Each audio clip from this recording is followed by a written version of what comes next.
to add. But I'm sure you still have some useful things to add. We shall make that at the end of the meeting because all the useful things are going to be said in this meeting. We have a distinguished panel. We have a distinguished speaker. Abebe, it's good to see you again. We were in the trenches when he was the resident rep here, senior for the IMF. Thank you very much for coming back. This is home always. The street you used to live on still exists. I'm not sure whether the house is vacant, but that we can negotiate. But one of the things the two helped us on was to graduate as a country from borrowing from the IMF. In 2001, I think around there, Uganda had conversations with IMF which we called policy support instrument. Really would only go to IMF to discuss policy matters. COVID has sent us back.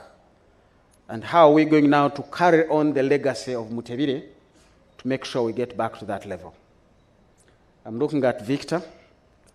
I'm looking at the sun and the stars. You may not see the stars, but they are there to catch what should be happening. I'm not here to mention, yes, please. I was also going to go to Donald, but that is after the conversation that is coming in. Thank you so much. I'm Matiteza Mingo, the Vice Chancellor. International University.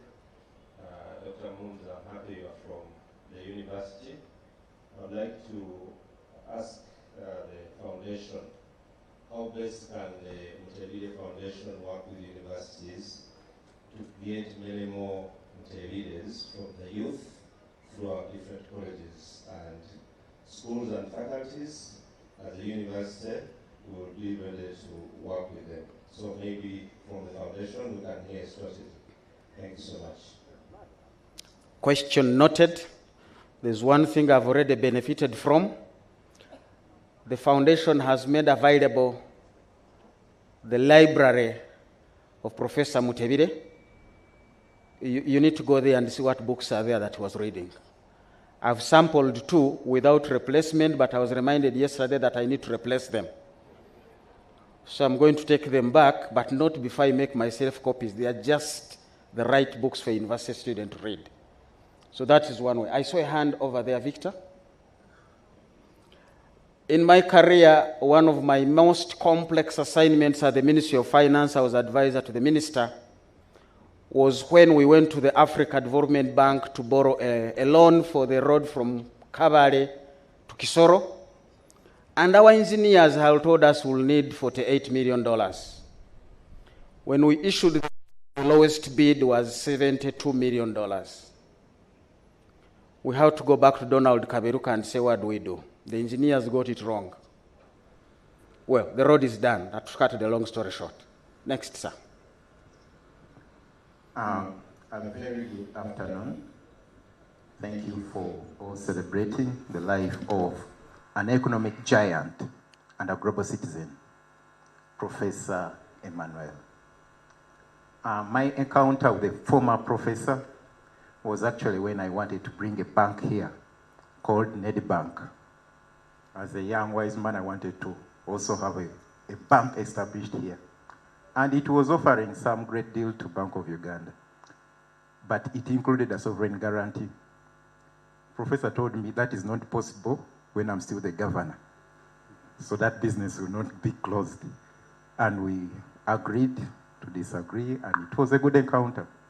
However, we kept engaging silently, but mainly on the Monday lunch, once in a while, the fellowship that I used to find a way in.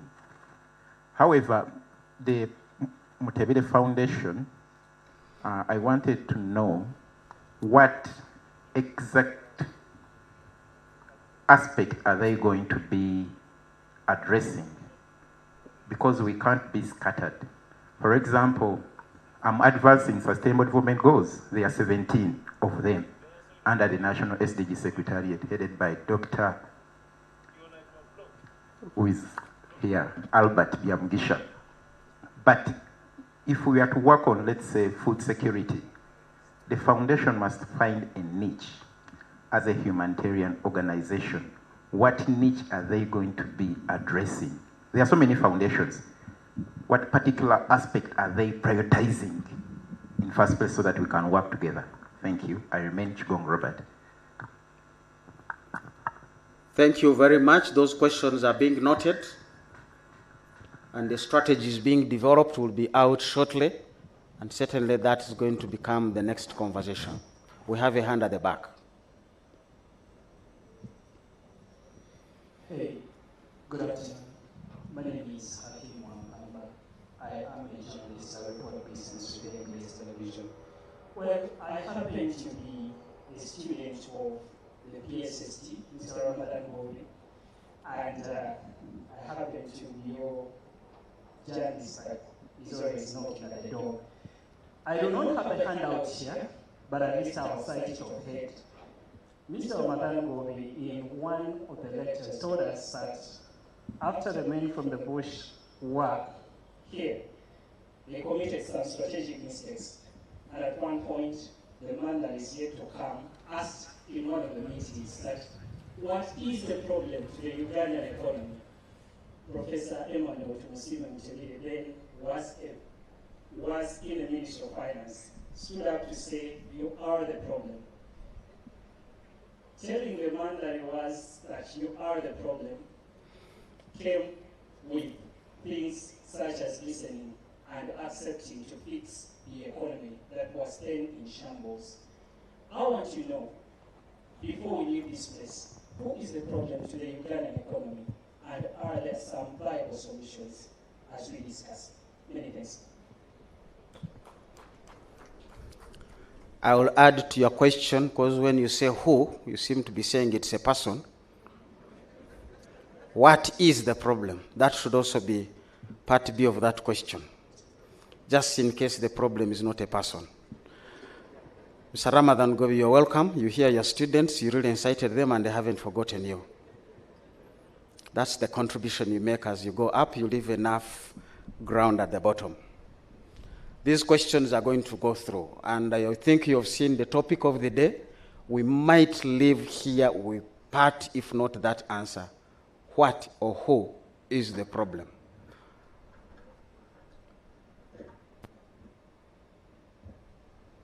Hello. Very good afternoon to you all. Allow me to ride on the earlier protocol because I can't name each and everyone. But ladies and gentlemen, a very good afternoon to you all. The Professor Emmanuel Tumusiime Mutebile, whom we are remembering today, was not only an economist, he was a man of all seasons. This is a gentleman, apart from being very professional, he was a very social person. He loved to joke, and he loved to joke. Not only that, he was religious. I can assure you he would sing all the hymns in a hymn book from cover to cover, for those of you who knew him. I met Professor Mutebile for the first time as a state attorney. I didn't see him for very long, but when I went to EPRC, Economic Policy Research Center, that's when I got close to him. He was the chairman. And he was always brief and to the point. He didn't want to waste time. And trust me, if you gave him a board file full of documents, he would read each and everything cover to cover. So even if you had something like 24 agenda items, trust me, within an hour you would be gone. You would ask, have you read, gentlemen? So they all knew yes, they had to read. So they would read up. I didn't think this was worth it. They would drop it. It got to a point, probably because he was a Mchiga, he was very frank. There was someone who was being assessed for a certain position. All he said was, that man is a thief. And everybody just kept quiet. And true to his word, this gentleman got a job elsewhere. Within 6 months, he had actually stolen money. I think that's the gentleman we are remembering today. The people who are here today, I think do not actually represent Emmanuel 100%. This is the top. But he had friends right up to the very bottom. He was a man of all seasons. Thank you. Thank you, and we made provision. Thank you for that recognition. That's not just us who knew him to different levels, but even the people at the bottom, and we have made provision, thank you, Central Bank, to make sure that they all get to see. So we are live on UBC. Hope the link is active. We're also live on social media. This event is being watched across the globe. But I think one characteristic coming through is a person who would speak his mind and tell the truth and didn't matter who you are. If he doesn't like your idea of the bank, he'll tell you this one, no. And it's a matter of principle. You're not going to debate it at personal level. He was a principled man. He followed the principles. You only want to ask him about that underlying thinking and principle that he is following. You've talked about the Economic Policy Research Center. Some of us in our careers, we went through that institution, which he single-handedly started because he told us while we were there as staff, I take decisions as PS anytime. Some I can wait for your information, some I can't wait because I have to take a decision. But please continue researching. Should you get an alternative piece of information to change my decision, bring it over. I will always be reviewing my policies. So the Economic Policy Research Center, where he made sure the PSST is the chair, is really supposed to be an engine to generate that knowledge to inform decision-making in government that would even empower a person like him or anybody in that capacity to go and tell the president, I think you are the problem. And really sometimes their decision only the president can take. And there was that privileged moment when the president was at the same time the Speaker of Parliament. The days of the National Resistance Council, many have forgotten or many didn't notice. So Cabinet would sit in the morning and Parliament would sit in the afternoon and decisions would be taken. And that is why we are here. Otherwise, this economy was not going to move if certain tough decisions were not made. If you had to sell off and privatize, go and do it, don't debate it. These days, we sometimes debate on whether we should or should not. We've been on a rationalization of institutions debating whether we should or should not. I want to believe if this was the 80s or early 90s, we would now be saying, was it the right decision? But a decision would have been taken, and then you can review. A very candid person who would speak from the professional angle, and many people did not know. They thought these were IMF policies. Now I've told people, forget about the doctor who gives you the medicine. Discuss the medicine. So what do you think were IMF policies were based on sound, grounded, researched economic principles. Once Mutebile was convinced on the principles, it didn't matter who brought the idea. In fact, we ended up concluding that he was more IMF than IMF, because he was committed to some of these policies because he felt that was the right thing to do until an alternative idea comes out. Now, those are things we want to remember about him. And the question is about the legacy. How do we carry on the legacy? Part of the legacy was don't interfere with the markets. And we had that conversation last year why Uganda should not cap the price fuel. He said, let the market speak. If you don't like the language of the market, you can change the venue. Thank God we stood, and here we are. The markets have won, the markets are still speaking. They might change the tune. I don't want to preempt the keynote address, but Mutebile believed in markets. And if there is any failure, fix the markets. Don't replace the markets. You can work with the markets. You can walk along with the markets. But quite often the markets will give you that signal you don't want to miss out. That is the person we are remembering, the person and the policies. It's very hard to separate the two, because the stamina and the value he had to defend the policies he stood for made him look, him and the policies were one and the same. Have we found some hands? I see a hand just over there. Please, this is your opportunity to say something, make a comment. We are taking note of the questions, those that are questions, and the comments where they are coming through as comments. Welcome, sir. Ladies and gentlemen, I greet you all I'm by the names of Jotham Sebugwao, 2-1 travel specialist, Penn Foster University, USA. And I do tourism in Uganda. I'm here to give information about the late Professor Mutebire for the work he has done across Lake Bunyonyi. For those in tourism, you can really understand. Lake Bunyonyi is now one of the tourism hub that Professor Mutebire has developed during his tenure.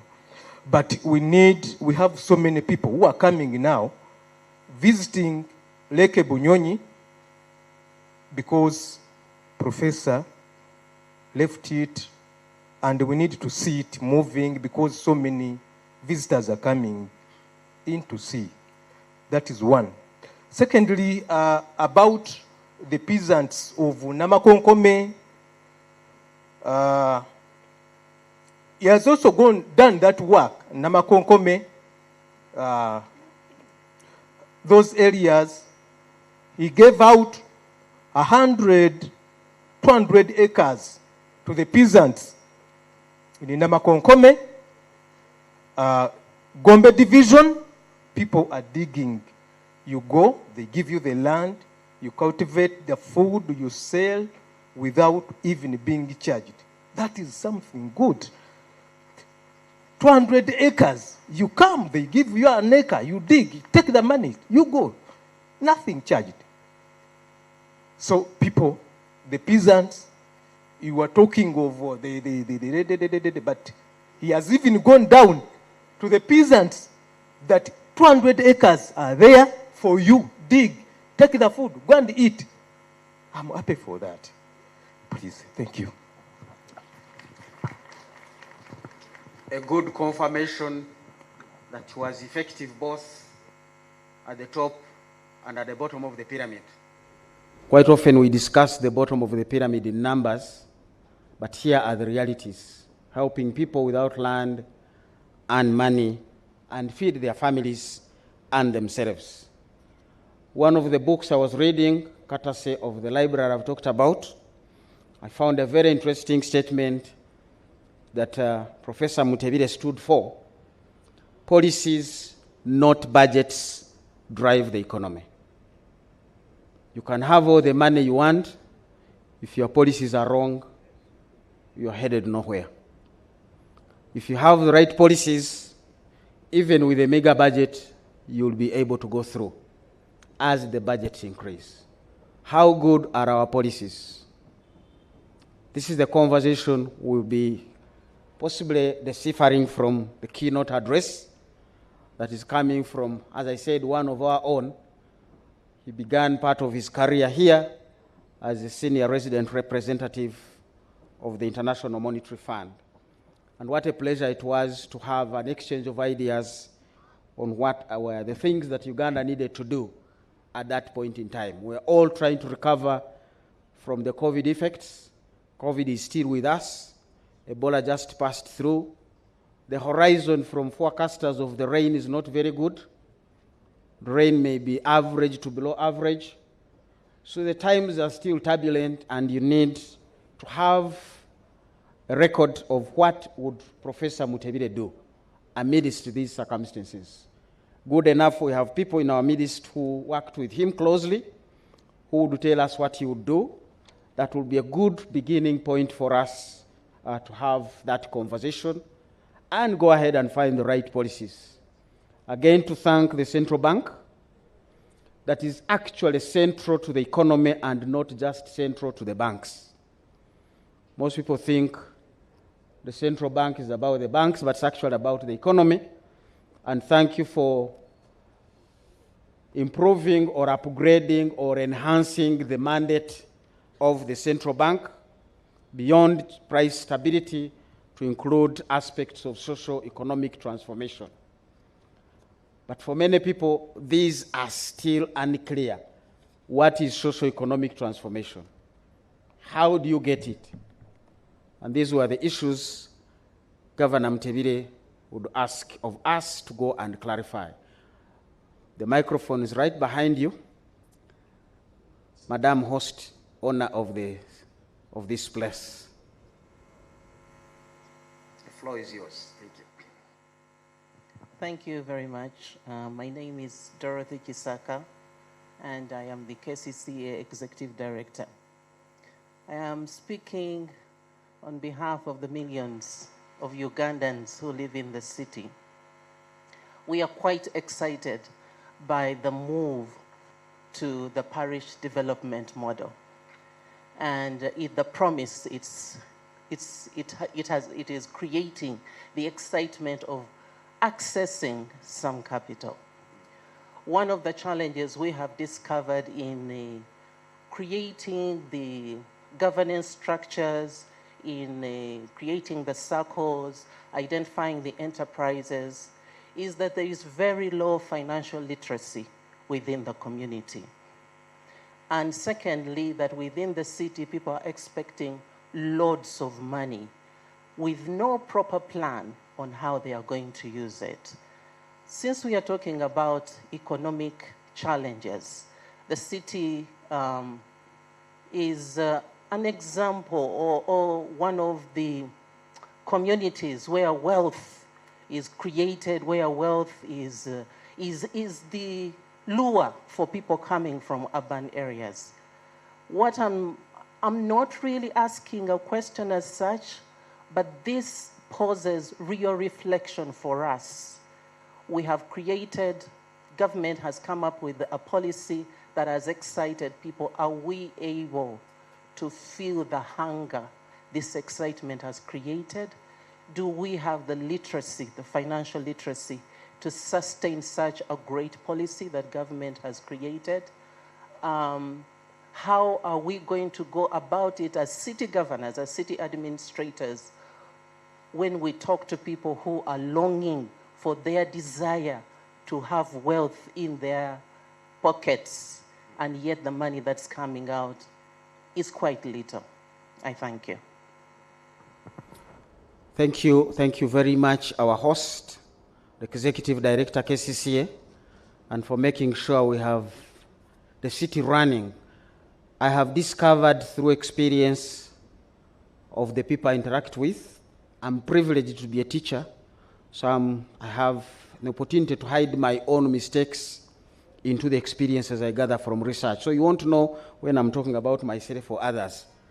But issues of financial literacy, I found a lot of shortfalls among those who are literate. But quite often people think financial literacy should be for circles and the people down there at the bottom of the pyramid. It's actually significant even at the top. So I hear you. These are issues we must bring out, and the central bank has been championing financial deepening. As we deepen finances, we need to deepen the literacy. As we deepen access to finances, people need to be having that rigorous discipline. Money is fungible, can do many things. Money can make or break a person. So these are important observations from this meeting that need to be taken forward to see how do we ensure financial literacy across the board. But also you've used the word excitement. Yes, everybody needs to be excited, including those who don't believe in the PDM. You just get excited. You don't have to know how football is played to get excited a goal has gone in. Then you ask who has scored. You first get excited. Contributions to this meeting, we are picking views, we are picking histories, we are picking experiences. At this moment, as we embrace the legacy of Emmanuel Tumusiime Mutebire, the person, the seasoned economist, a reformer, but also a person who will tell you bluntly, it doesn't matter who you are. There is a common recording of when he told everybody, the markets must not bother about the rumbling in Parliament. He was speaking to the markets, not to Parliament. I cannot be removed I am here. Now, that's what you want to find of a governor. Even when the storms are coming, the head of the household must tell everybody, you put on the water. There's going to be dinner. And you clearly know the cassava was taken out by the baboons. The money hasn't come in. But you can't be head of the household and you tell people, I'm not sure about dinner. Tell your wife to put on the water. Tell the children to go to the well, come back and bathe. Dinner is going to be served at 8. Thereafter, you retreat to do what heads of households do. I don't want to say what men do. In research, we have found quite a number of heads of households are women and children. And these are the circumstances we are working with. Earlier on, we had a conversation on how to revise the economic indicators. When I look through the indicators for poverty, a grass-thatched house is a symbol of poverty.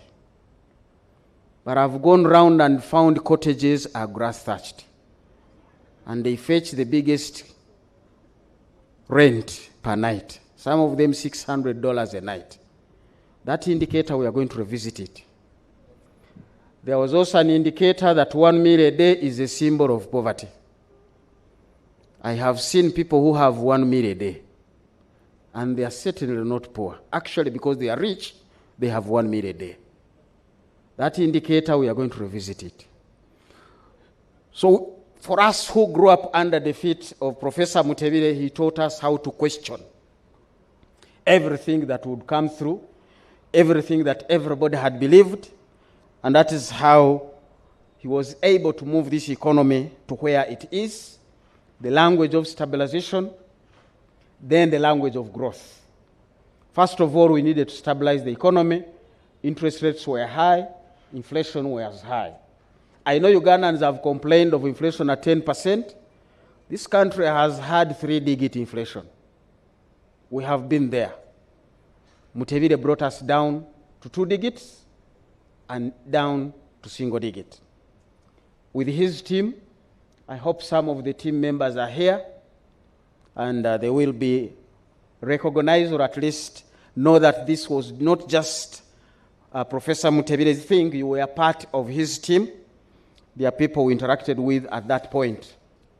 The late Christopher Kasami, rest in peace. That was another team member who saw through these reforms. There were ladies in the Ministry of Finance, Mrs. Mudoli, and many other people. I don't want to get into those conversations. But as I've said, we are students of economics, and I've recognized my lecturer of economics 23 years ago.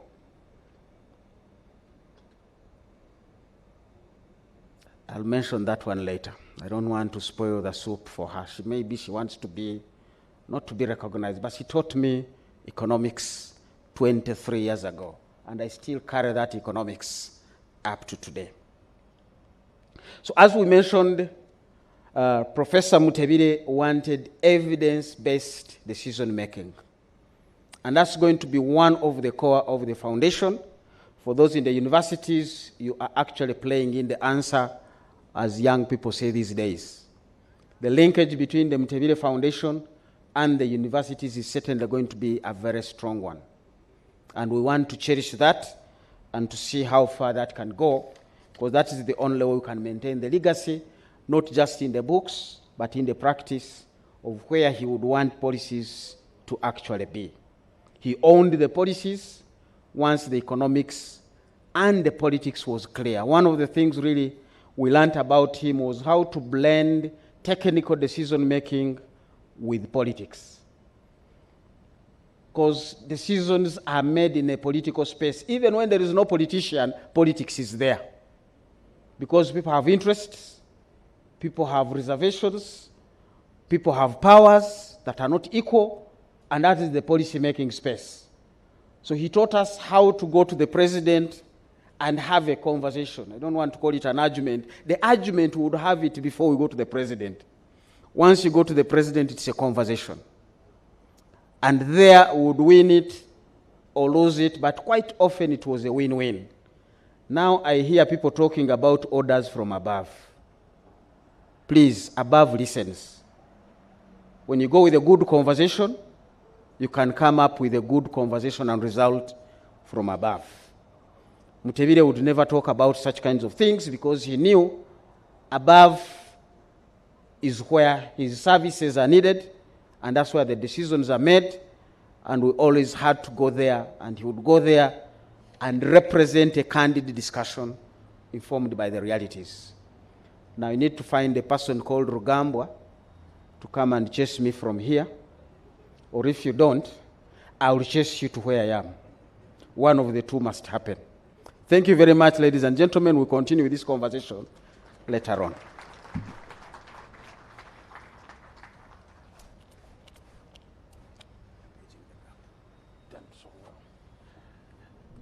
Thank you very much, Professor Fred Muhomuza, who's done a sterling job.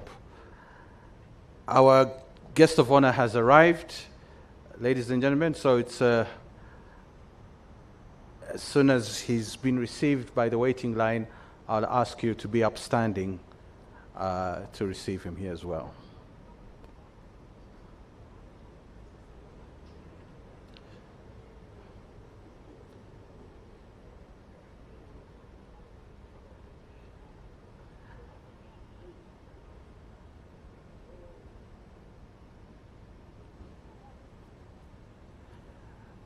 Ladies and gentlemen, we welcome His Excellency President Yoweri Kaguta Museveni.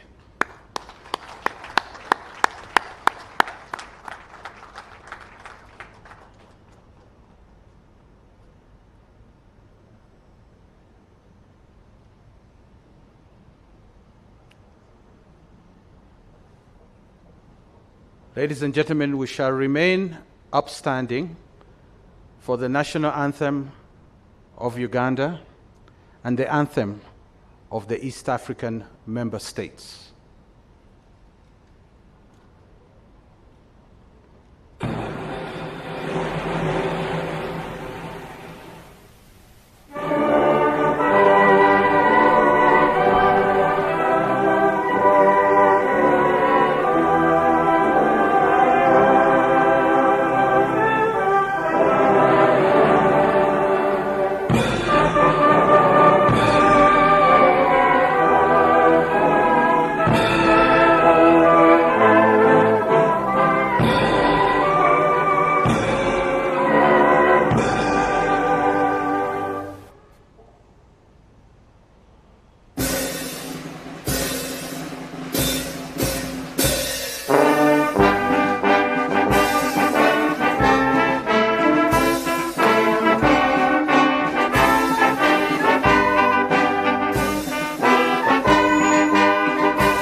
Kindly remain standing as I invite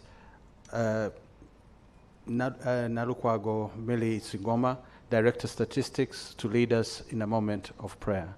Millie.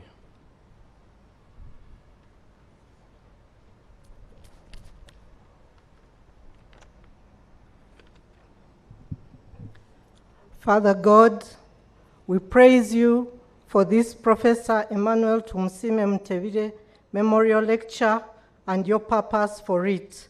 We know that when we gather, you always have a divine agenda. We thank you, Lord, for our dear leaders here present. We thank you, Lord, for all dignitaries here present.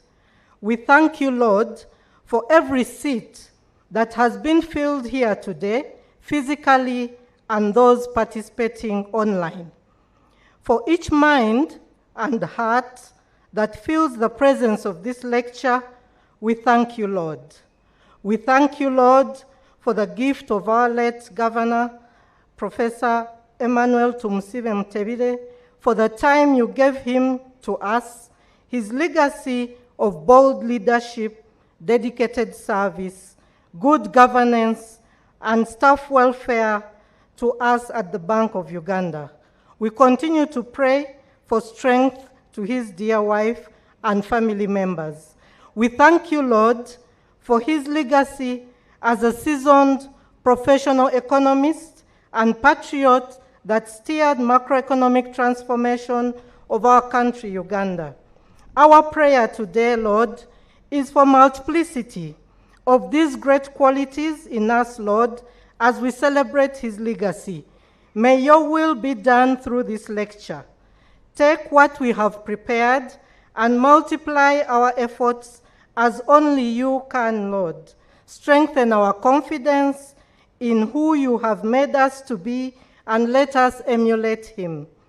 Steer our intentions today to align with your righteous will.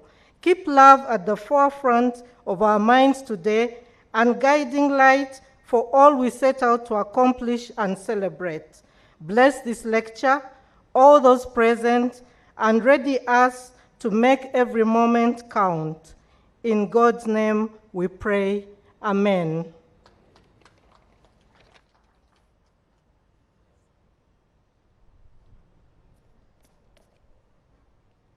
Thank you very much.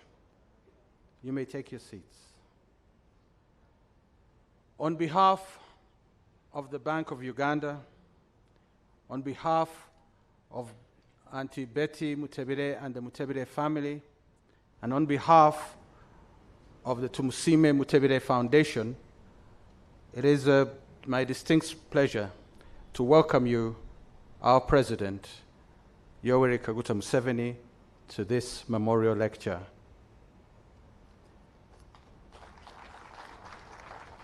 On behalf of everyone here present, Your Excellency, I also take the opportunity to congratulate yourself, the National Resistance Movement, the government, the UPDF and NRA, and the people of Uganda on the commemoration of the 37th liberation of our country.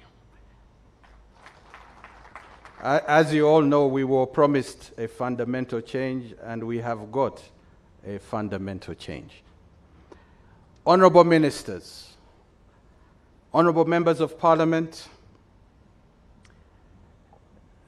the Right Honorable former Prime Minister Amama Mbabazi, Mrs. Betty Mutebire and family, our distinguished keynote speaker from the IMF, Abe Selassie, most welcome, Dr. Donald Kaberuka from Southbridge Group, you're most welcome, sir, and Dr. Patrick Njoroge, the Governor, the Central Bank of Kenya, you're most welcome. I want to recognize Your Excellencies, ambassadors and high commissioners, the heads of diplomatic agencies, the board of Bank of Uganda, and the staff of the Bank of Uganda, led here by our Deputy Governor, members from the banking sector and the private sector, ladies and gentlemen. This afternoon, we will be celebrating the legacy of Professor Emmanuel Tumusiime Mutebire. And I'd like to begin by inviting my co-MC to give a background bios of our keynote speaker and our discussant, Mr. Victor Walusimbi.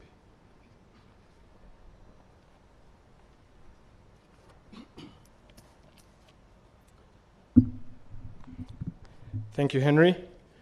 Good afternoon, ladies and gentlemen. Mine is simple.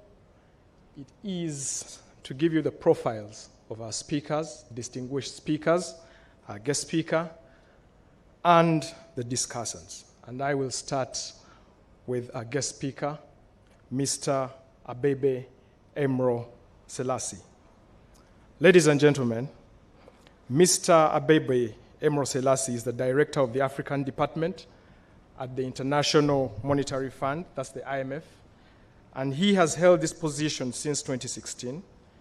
In that capacity, he oversees the IMF's operations and engagements in at least 45 countries across sub-Saharan Africa, and his other responsibilities include building strategic partnerships and dialogues with senior policymakers and institutions across sub-Saharan Africa.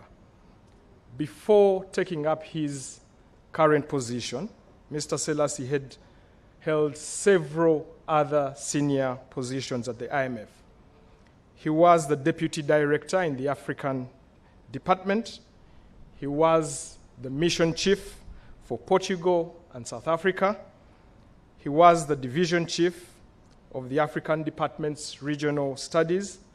And if many of you remember, he also was the IMF's Senior Resident Representative for Uganda. Earlier, he led the fund's lending programs in Turkey, Thailand, Romania, and Estonia, and was also very deeply involved in policy, operational reviews, economic research, and many more.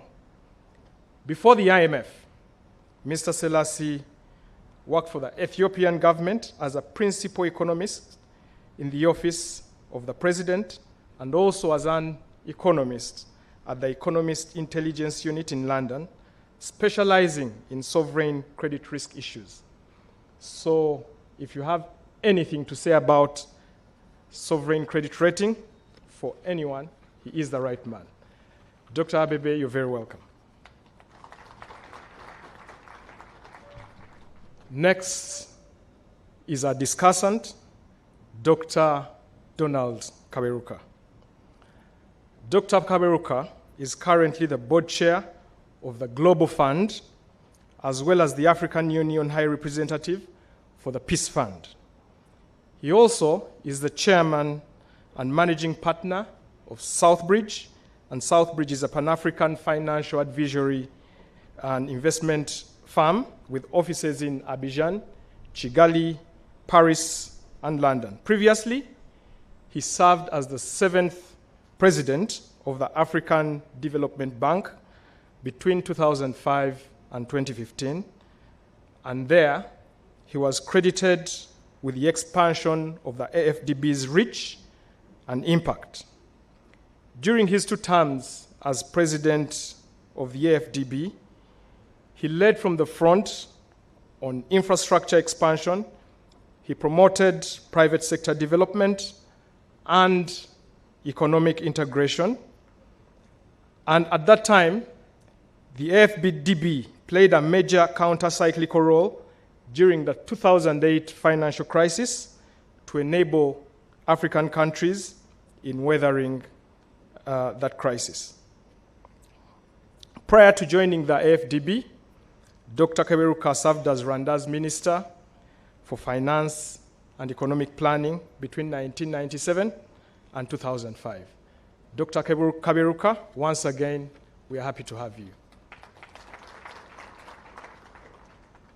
We have Dr. Patrick Njoroge, and Dr. Njoroge is the 9th governor of the Central Bank of Kenya. Many of you know it as the CBK, and has been in this office since June 2015.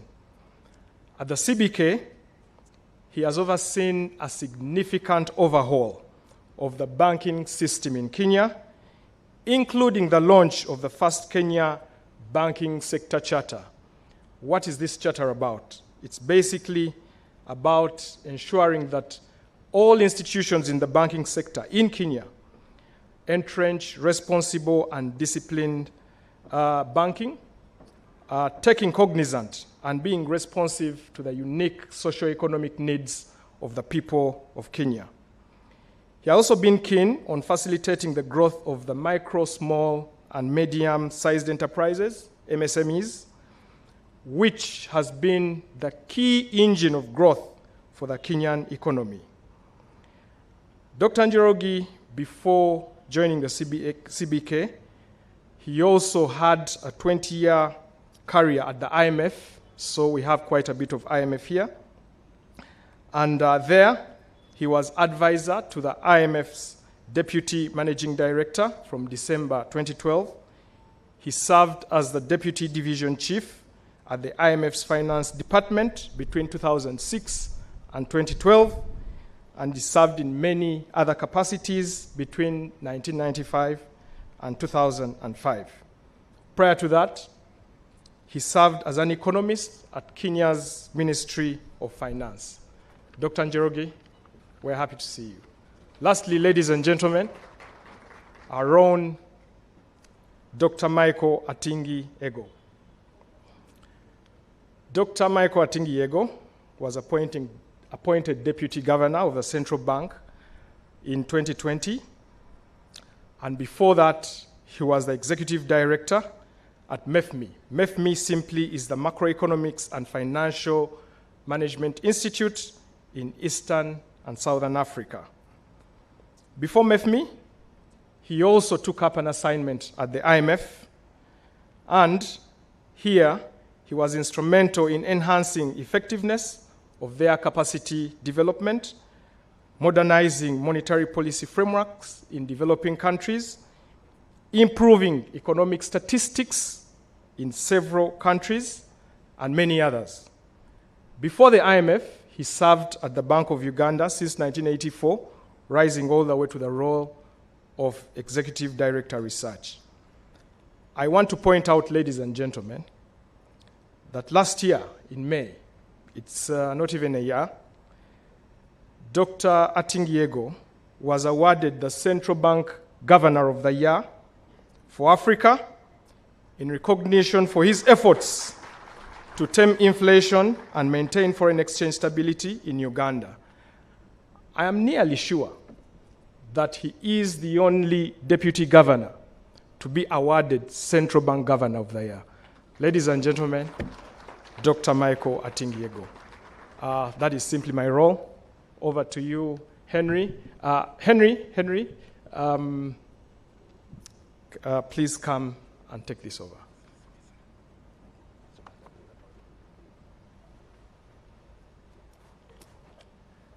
Thank you very much. Ladies and gentlemen, and all our speakers coming forward, thank you for indulging us in doing the protocols ahead of your speaking so that you don't forget anyone. You can just observe the protocols as we have given them this afternoon. It's now my pleasure to invite the Deputy Governor of Bank of Uganda to address us. Thank you, sir.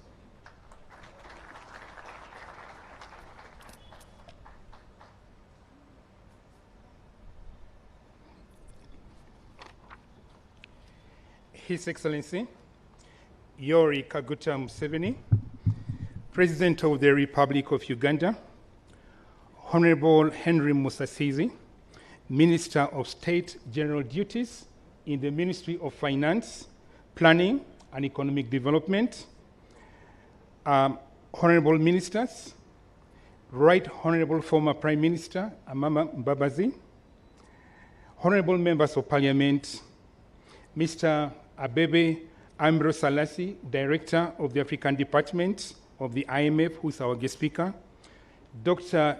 Donald Kaberuka, the 7th President of the African Development Bank and Chair of the Global Fund, Dr. Patrick Njoroge, Governor of the Central Bank of Kenya, members of the Board of Directors, Bank of Uganda, Mrs. Betty Tumusiime Mutebile and the Mutebile family, members of the board of the Emmanuel Tumusiime Mutebile Foundation, distinguished guests, ladies and gentlemen, a very good afternoon to you all. It's my singular honor, pleasure, and privilege to welcome you to this lecture in remembrance of our dearly departed gallant governor, the late Professor Emmanuel Tumusiime Mutebile. I welcome you all to this celebration of a life well lived on behalf of the Bank of Uganda Board of Directors, management, and staff. We thank you all for honoring our invitation to this celebration of a fruitful legacy, this veneration of exceptional leadership, and this tribute to an exemplar of the African reality of the Ubuntu or Ubuntu. Sir Isaac Newton, an English mathematician and a physicist, wrote, I quote, "If I have seen a little further, is by standing on the shoulders of a giant, unquote. So, we have convened this memorial lecture to proclaim that we stand on the shoulders of the giant known as the late Professor Emmanuel Tumusiime Mutebile. Our governor was an intellectual giant, an economic policy giant, and a central banking giant. We stand on the shoulders of this gentle giant with a generous heart and a thundering voice that still echoes across the hills of Kigezi to the world.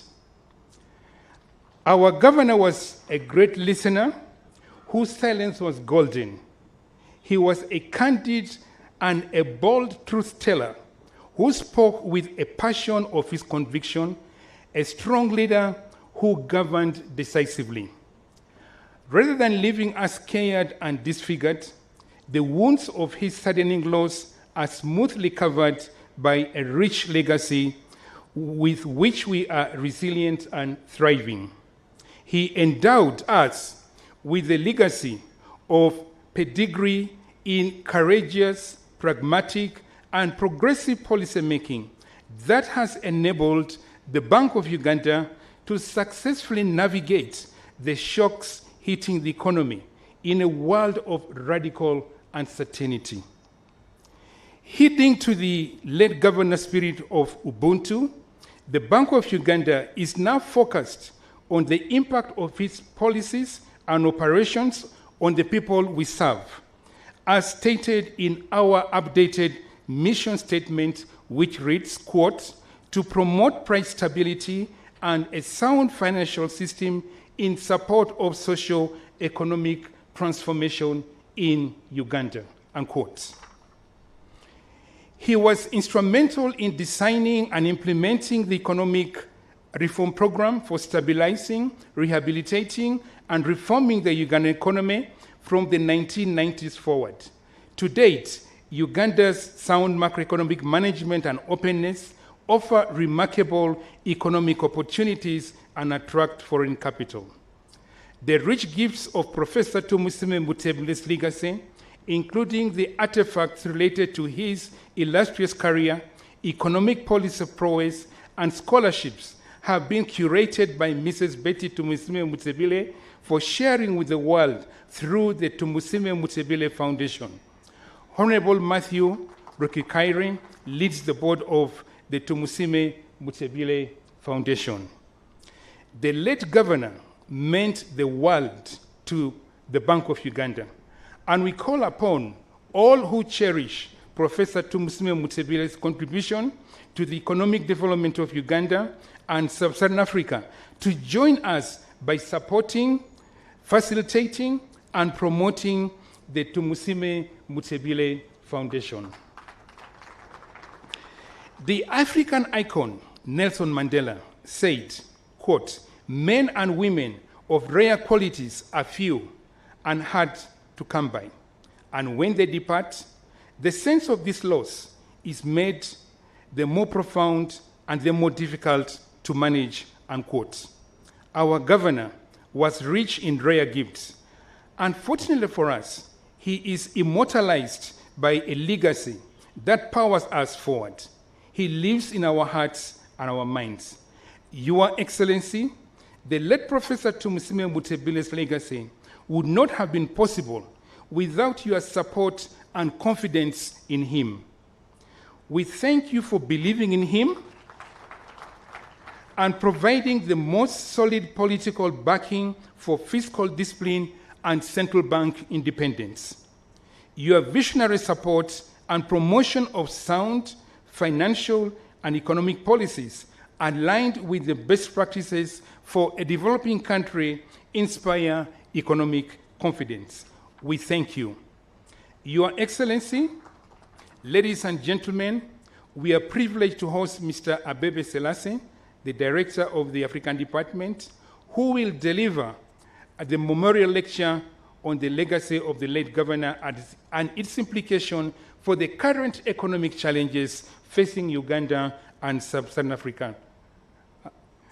As the senior resident representative in Uganda from 2006 to 2009 and director of the African department at the IMF, Mr. Selassie worked closely with the late Professor Tumusiime Mutebile. We are also blessed that Dr. Donald Kaberuka, the 7th president of the African Development Bank and the chair of the Global Fund to Fight AIDS, Tuberculosis and Malaria, together with Dr. Patrick Njoroge, the governor of the Central Bank of Kenya, will respond to this lecture, not least by leveraging their close personal and professional relationship with Professor Tumusiime Mutebile. Your Excellency, ladies and gentlemen, we are in for a treat of a memorial lecture in honor of a rare son of the Kigesi soil. So, ladies and gentlemen, join me in giving Mr. Selassie, Dr. Kaberuka, and Dr. Njoroge a warm Ugandan welcome to this celebration of our late governor. Your Excellency, let me now at this juncture invite the Honorable Henry Musasizi, Minister of State, General Duties in the Ministry of Finance, Planning and Economic Development to address us and chair this session. I thank you all for listening to me, and God bless you.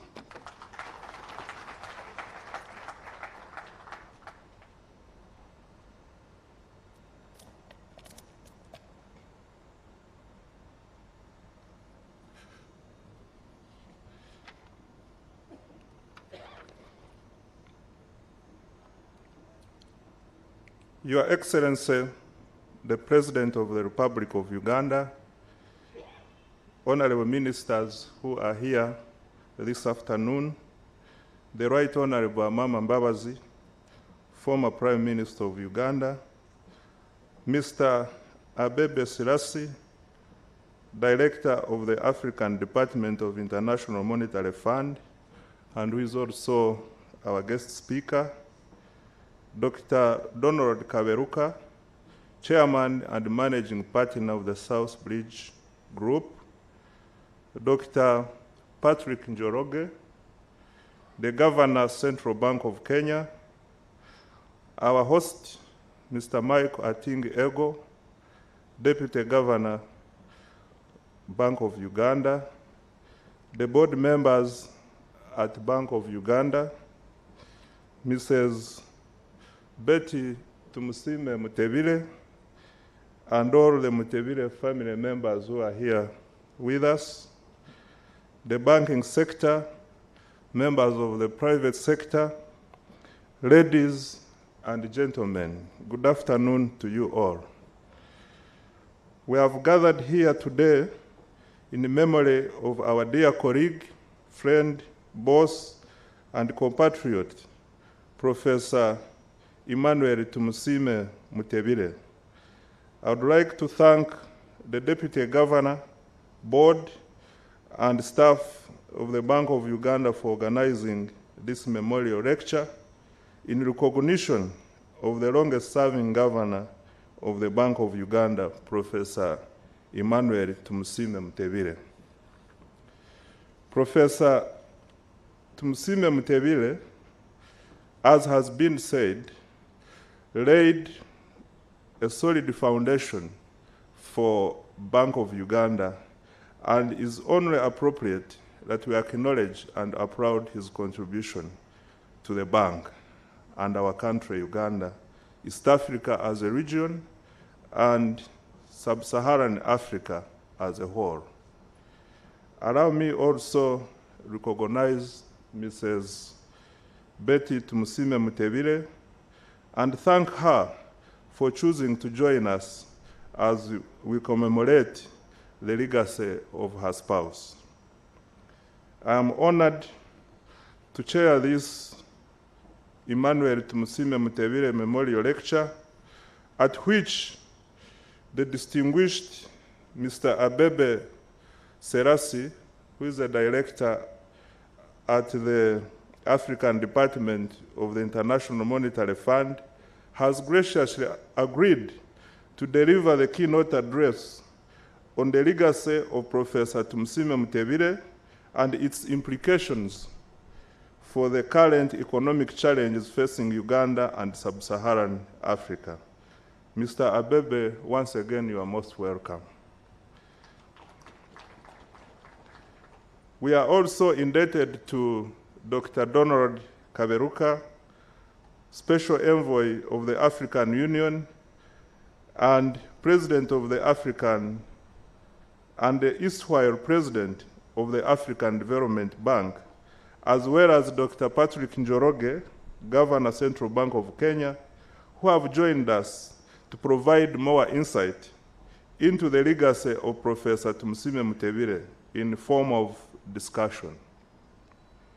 Professor Emmanuel Mutebile served as the Permanent Secretary and Secretary to the Treasury of the Ministry of Finance, Planning and Economic Development in Uganda before he became Governor of the Bank of Uganda. During his tenure as Permanent Secretary, he played a key role in implementing economic policies and reforms aimed at stabilizing the economy and promoting economic growth. Some of his achievements in his role include the following. 1, supporting the implementation of the structural adjustment programs in the 1980s and 90s, which helped stabilize the economy and improve macroeconomic performance. 2, helping to establish a framework for managing government finances, including the implementation of the budgeting and accounting systems and the development of policies for managing public debt. 3, advising the government on economic policy and helping to negotiate loans and other financial assistance from international organizations such as the International Monetary Fund and the World Bank. 4, helping in developing policies and programs to promote private sector development, including the liberalization of trade and investment policies and the creation of a legal and regulatory framework to support private sector growth. And number 5, supporting the implementation of policies aimed at reducing poverty and improving social services. It is important to remember that during his time as Permanent Secretary, Uganda was experiencing a very trying time marked by civil war and economic collapse.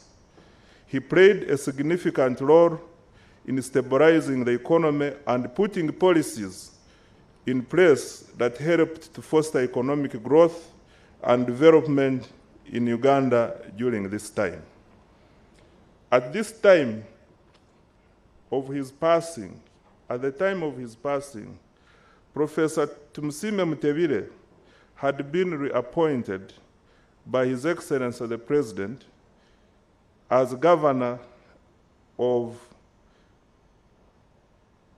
Bank of Uganda for another 5-year term. We must thank the President for this with a round of applause. It is not possible to exhaustively document Professor Tumsime Mutebile's achievements in one lecture. The Tumsime Mutebile Center of Excellence might need to consider an annual event to this effect. Nonetheless, the government of Uganda recognizes the role played by Professor Tumsime Mutebile in several areas of socio-economic transformation in Uganda as the central bank governor. His legacy can therefore be seen in the relatively stable macroeconomic environment in Uganda during his tenure and his ability to jealously guard the independence of the bank.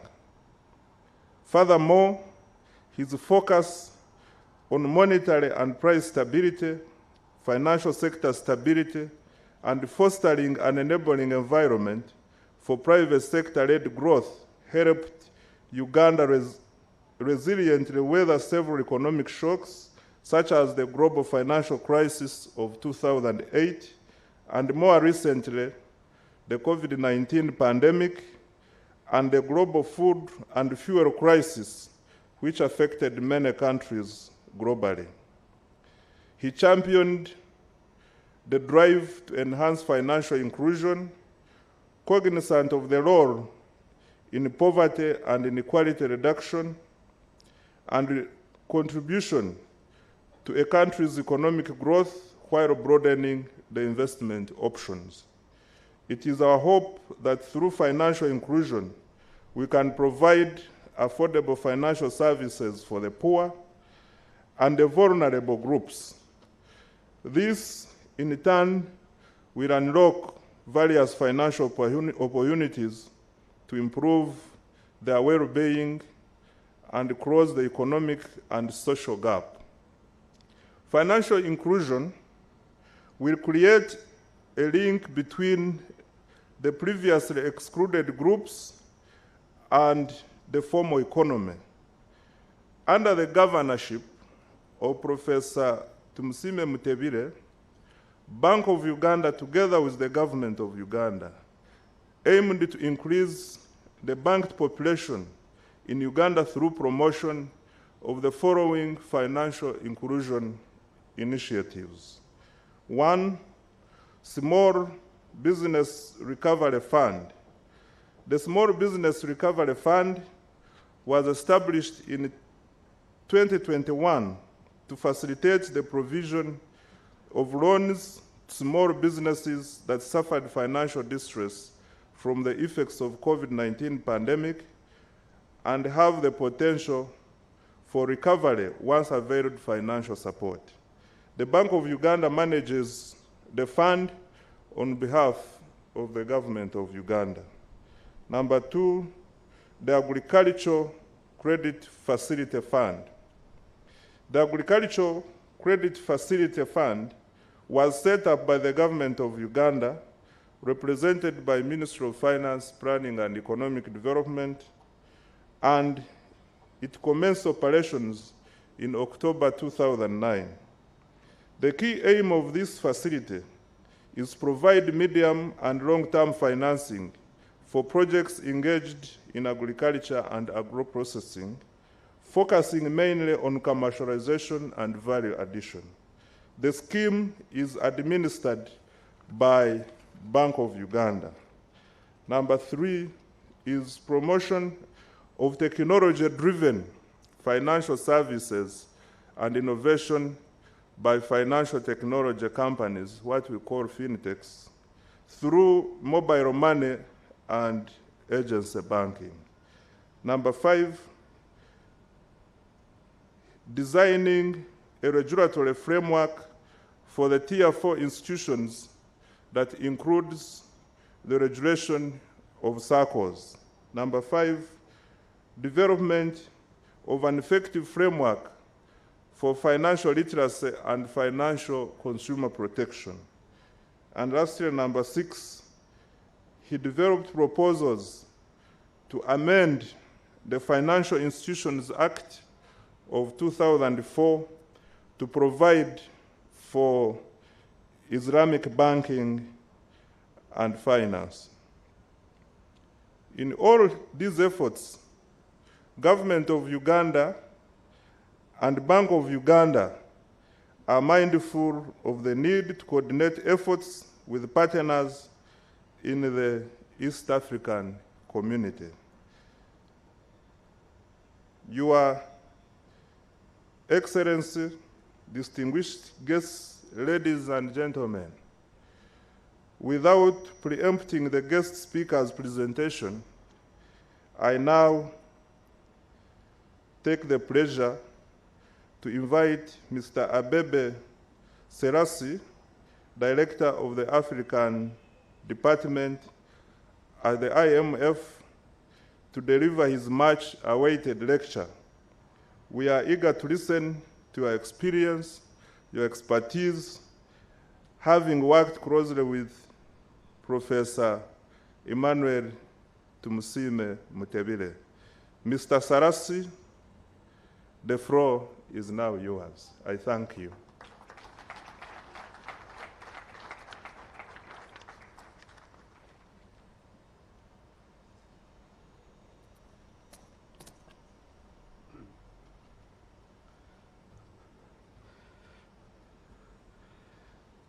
Good afternoon. Mr. President, Mrs. Betty Mutabile, honorable ministers, governors, distinguished guests, all protocol observed, as I was taught to say here in Uganda. Thank you very much to Acting Governor Michael Atingiego and Honorable Musasizi for your generous introduction and indeed kind invitation to give this talk. I am very, very honored to be here amongst you all today. All the more so, given the occasion, a celebration of the late Governor Emmanuel Tumusiime Mutabile. I have to, though, also admit to being very intimidated. Many of you have known him for so much longer than I ever could have, and have worked much closer to him than I ever did. The only thing I can say in mitigation is that perhaps on occasions like this, the perspective of an outsider is no bad thing. Let me say a little bit about my association with the late Governor Mutabile. I first met him in 2006, as has been explained, when I moved to Kampala to work as resident representative for the IMF. But I knew of him quite a bit and his work well before I came here, including his personality. Mission teams that came to visit Uganda would always talk about how powerful a policymaker he was, his brilliant ideas. So I knew quite a bit about him. The 3 years I spent here, I got the opportunity to work very closely with him and learned a tremendous amount from him. Our acquaintance hence forged. I continued to benefit immensely from our engagements since then through many interactions from afar in Washington and on my very occasional visits here. Given the range of issues that the late governor has worked on during his distinguished career as a policymaker, when Deputy Governor Michael Atingiego asked me to give this lecture, I had to think quite a bit about what I could focus on. I settled on what issues Governor Mutabile would have focused on to help Uganda and indeed other African countries navigate through the current rather difficult global economic conjuncture and mounting geopolitical tensions. The rest of my intervention is accordingly structured as follows. I will start by setting out the global and regional context. I shall then highlight the evolution of key development indicators in Uganda, with a particular emphasis on how the country compares with its peers. And playing off this, I will highlight a few priority policy areas that would help reinvigorate Uganda's development progress. Something, of course, that the governor dedicated his whole life to. I will then finish with a few concluding thoughts. Starting with the global and regional context.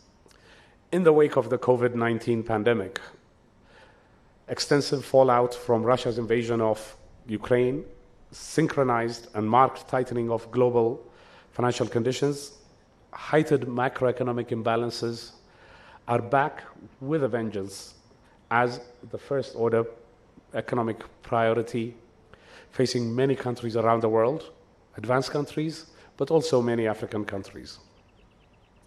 The ways that these imbalances are presenting themselves and their context varies from country to country, but in the broadest of terms, imbalances have been typified by, first and foremost, surging inflation. In many of our countries here in Africa, this has mainly been on account of spillovers from international developments, reflecting the sharp increases in international food and fuel prices in particular, triggered mostly by Russia's invasion of Ukraine. But also, with hindsight, what has proved to be rather aggressive counter-cyclical fiscal stimulus by many advanced countries, and of course, COVID-induced supply chain disruptions. Take Uganda. Inflation at the end of 2022 stood at 10.2%. This compares with about 3% at the end of 2021, and even lower at end 2019 on the eve of the COVID pandemic. So a significant jump in inflation. Second way in which macroeconomic imbalances are presenting themselves are acute debt pressures. The level of public indebtedness across the world has gone up, markedly so in recent years. This reflects a range of factors, including relatively easy financing conditions globally, which, at least for a while, facilitated higher safe debt levels. Second, the adverse balance sheet effects of major global shocks, notably the COVID pandemic, which particularly in Africa has had a marked impact on economic and developmental outcomes. And then the third factor behind acute debt pressures, of course, is the large development spending that has been undertaken by many of our countries. The third way in which macroeconomic imbalances are presenting themselves at the moment across the world is through constrained financing. A corollary to mounting debt pressures, and indeed a factor that has contributed to these pressures, is the marked increase in the cost of financing facing most developing countries in particular. This is a much overlooked point often. Take Uganda. Through 2005 or so, official development assistance, a non-trivial share of which was channeled through the budget, was in the range of 12 to 14% of GNI each year. This contrasts with just 6% of GNI between 2015 and 2019.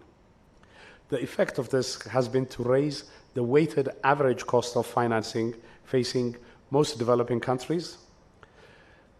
As countries have not filled this gap via revenue mobilization as much as they have via expensive market financing, both domestically and externally. And at the current conjuncture, access to even such market financing, particularly from abroad, has of course become more tenuous. The fourth and last way in which macroeconomic imbalances are presenting themselves in our countries is, of course, the pressure on exchange rates. As major central banks have tightened monetary policy aggressively to contain inflation, it has pulled capital out of most developing countries.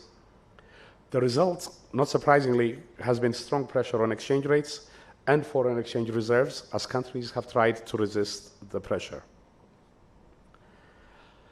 I should also add here that it is not just economic headwinds that emerging and developing countries are facing, but also geopolitical tensions, which are beginning to hamper closer global integration.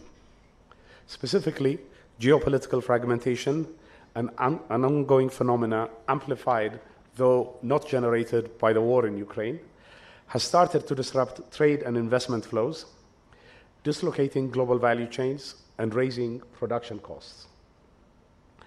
Globalization over the last several decades has been a powerful phenomenon that has lifted hundreds of millions of people out of poverty and impacted our African people beneficially.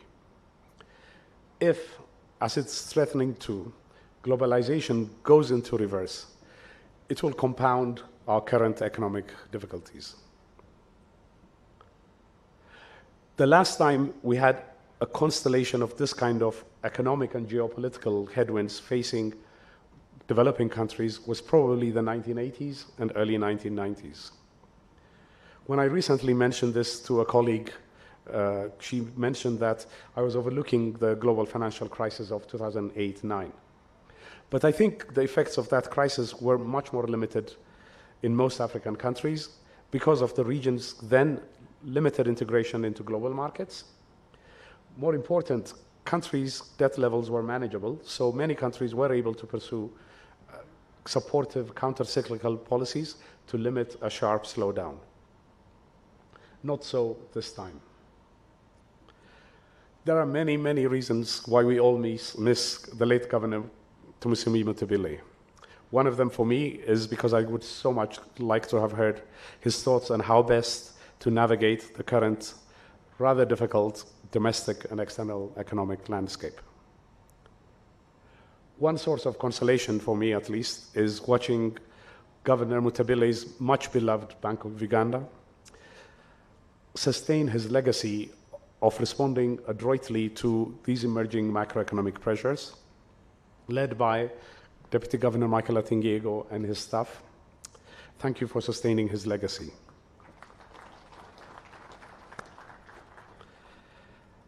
I think it's for this reason that the spike in inflation here, for example, has been limited to around 10%, roughly about the same as we saw in many advanced countries, much lower than what the levels of inflation we were observing in the vast majority of developing countries with flexible exchange rates.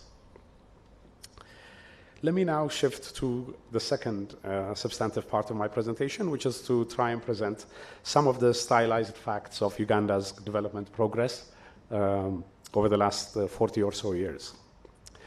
For this next bit of my intervention, I want to ask you to cast your mind back to 1990, right around the end of the Cold War, and about the time when conflict here in Uganda had attenuated markedly and the government was embarking on a new approach to economic policy formulation.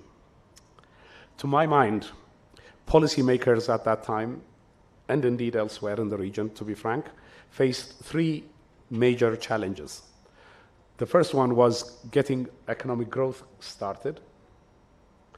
The second challenge was sustaining this growth for as long as possible. And then the third one was engendering structural transformation. How has Uganda fared on these three dimensions? Getting growth started was the first task and was achieved relatively quickly here in Uganda. Policymakers moved aggressively to limit macroeconomic imbalances. High inflation was recognized for the awful distortionary tax it is on the poor in particular. And an important contributor to high inflation had been excessive monetary financing. This was addressed by better aligning public spending with available financing, thus better limiting fiscal deficits. Consequently, inflation decelerated quite rapidly. Annual inflation, for example, in 1988-89 averaged 149% a year, but had been reduced to around 6% a decade later. As important as the initial step to contain macroeconomic imbalances, though, were the policy frameworks and institutions that the late governor was instrumental in helping put in place to ensure that imbalances remained contained on a sustained basis. These have been touched upon already. I will skip and highlight the few that I think were particularly important. I think perhaps the first of these was when he was still at Permanent Secretary at the Ministry of Finance, Planning and Economic Development. He helped introduce what was called the Medium-Term Expenditure Framework. This helped set out the envelope for spending in the current and forthcoming budgets and made transparent the trade-offs that were being made between spending categories and helped set expectations for ministries in future budgets. A related and important initiative, I think, was contributing to the creation of the Uganda Revenue Authority, in which I understand he was instrumental. Second, once he moved to the Bank of Uganda, he was relentless in ensuring that the Bank of Uganda kept inflation in check. Initially, this was via more of a rules-based approach, setting annual targets for monetary growth. But as the link between monetary growth and inflation outcomes became tenuous as the economy evolved, he pushed for the adoption of an inflation targeting light approach. This new approach called for more room for discretion and use of interest rates to influence inflation and output. I have to tell you that there's been much discussed today about how the governor's views were aligned with the IMF on many occasions, but this was one occasion on which there was huge disagreement between IMF staff and the governor. We were skeptical about the feasibility of such an approach in a developing country, but he robustly pressed on for the policy shift and, of course, proved us all wrong. Forgive me if these innovations sound rather technical and boring, but I can assure you that they were the basis through which macroeconomic stability was assured, and it was on this foundation that growth was to be sustained for several decades here in Uganda. The second challenge that I mentioned earlier, that of sustaining sufficiently high growth, I think I've given the cat away by saying that this is a feat that Uganda has achieved rather well over the years. Between 1992 and 2001, Uganda's real GDP growth averaged around 7% per year. It was almost double the median sub-Saharan African or EAC average growth rate. Uganda's growth rates in those years was impressive, even compared with the Asian success stories of the likes of Vietnam and India. To be sure, growth has slowed a bit over the past decade, with Uganda falling behind its Asian peers in particular, but it still continued to outperform the median sub-Saharan African country. That said, high population growth over the same period has meant that the gains were less rapid in per capita terms, especially between 1992 and 2011, whereas per capita income increased threefold in Vietnam, it increased just twofold in Uganda. Still, I do not want to diminish Uganda's achievement.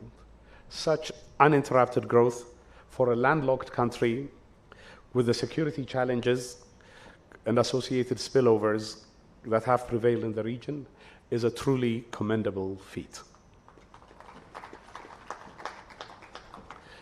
Of course, macroeconomic stability and economic expansion in and of themselves are not what reforms were all about. These things matter because of the contribution they make to improving living standards. And in this regard, particularly through 2015 or so, Uganda has made commendable progress in reducing poverty and improving fundamental development indicators such as increased life expectancy, reduced infant mortality, and many, many other indicators. Moving on to the third dimension, or third challenge that the late governor and his colleagues faced in the early 90s.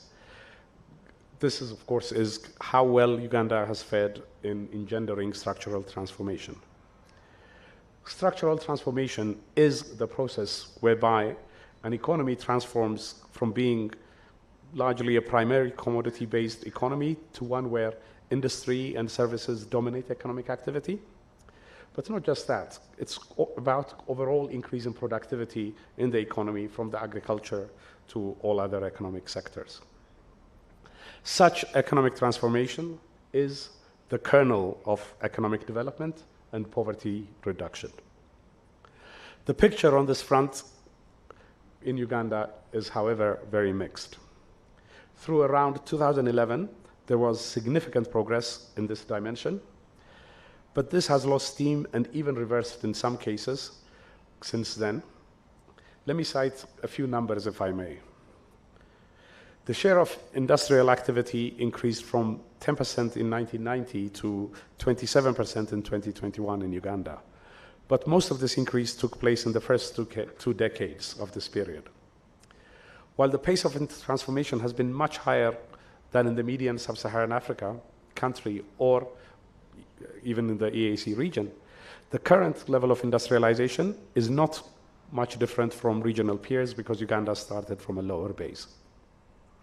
Similarly, the share of services has increased from around 30% of GDP to around 42% between 1990 and 2021. In the past decade, however, there has even been a bit of a reversal in this share. Currently, the share of services is lower than the median country in sub-Saharan Africa.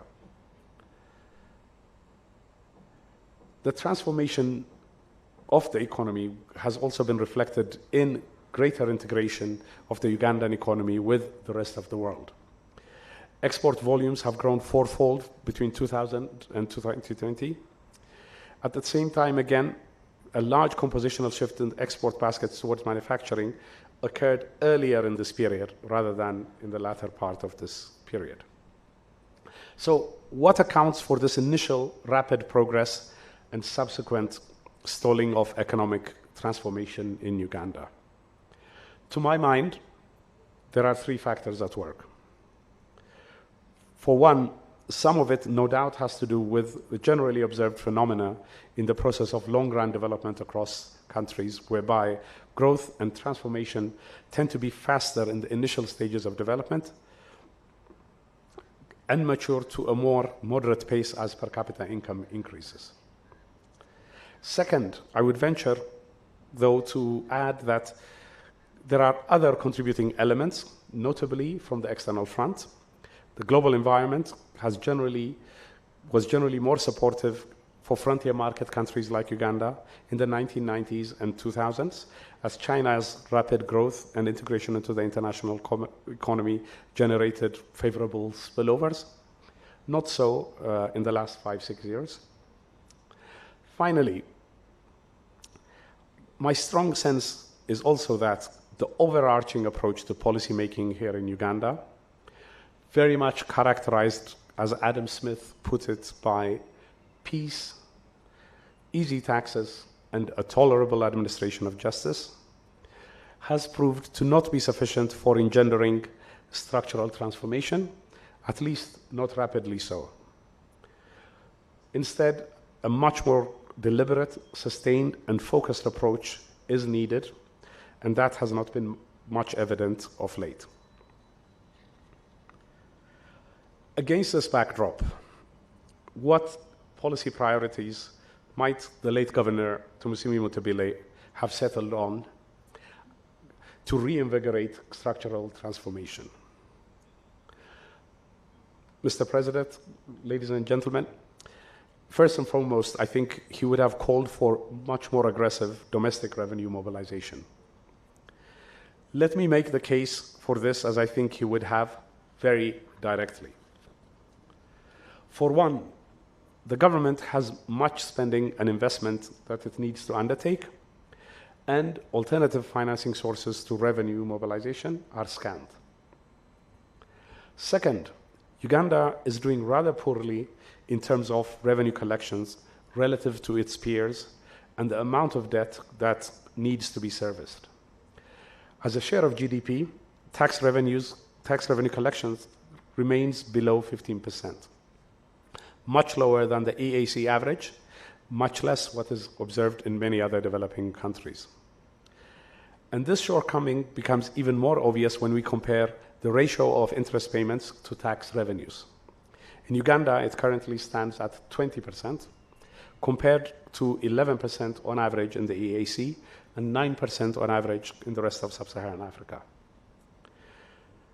When you compare the level of debt in Uganda with other countries, it does not stand out because public debt as a ratio to GDP stands at around 50%, well below the 64% SSA average.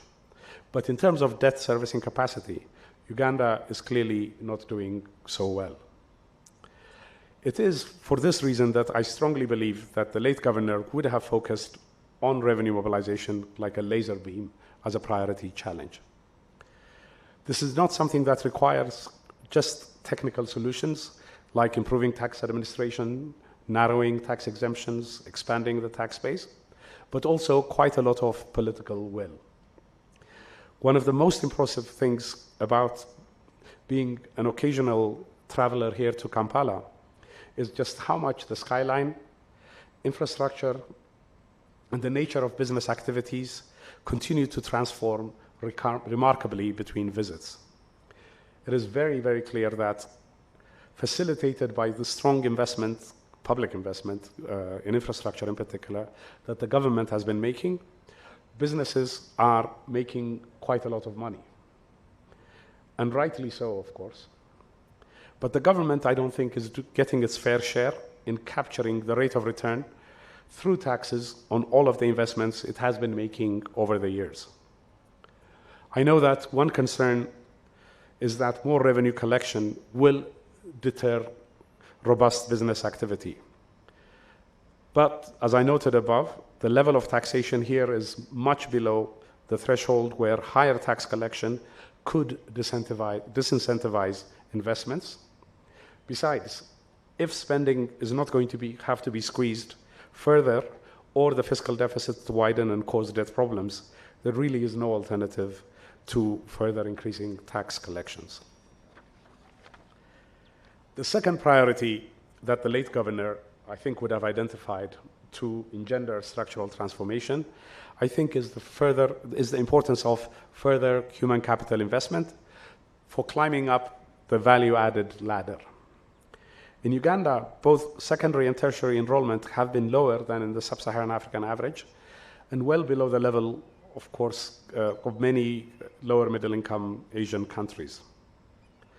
Also, in the context of recent school closures during the pandemic, learning losses have been significant and the risk that children will not return to education have increased.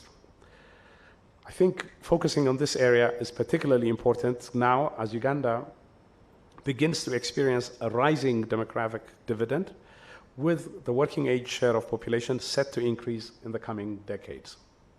Fully reaping the benefits of this dividend will require investing in skills of the working age population to enhance their employment prospects. The third policy priority is financial sector development. I know from conversations that I have had with the late Governor Tumusiime Mutabile that limited progress in financial deepening was a source of deep disappointment. The most telling number in this regard, I think, is the rather low level of credit to the private sector as a share of GDP. The average in the average sub-Saharan African country, this stands at about 40%. In Uganda, 14% of GDP. Just 1/3 of the sub-Saharan African average. Why does this matter, and why has financial deepening disappointed? It matters because the process of structural transformation requires the movement of labor and capital from one part of the economy to another. And this, in turn, requires new investment by firms and economic agents. Often, in the early stages of development, this tends to be financed through retained earnings and profits. This, of course, constrains the amount of resources at their disposal. But it is with access to bank lending and financial market that the scope for investment increases. When these markets malfunction, the process of moving investment to higher productive activities also suffers.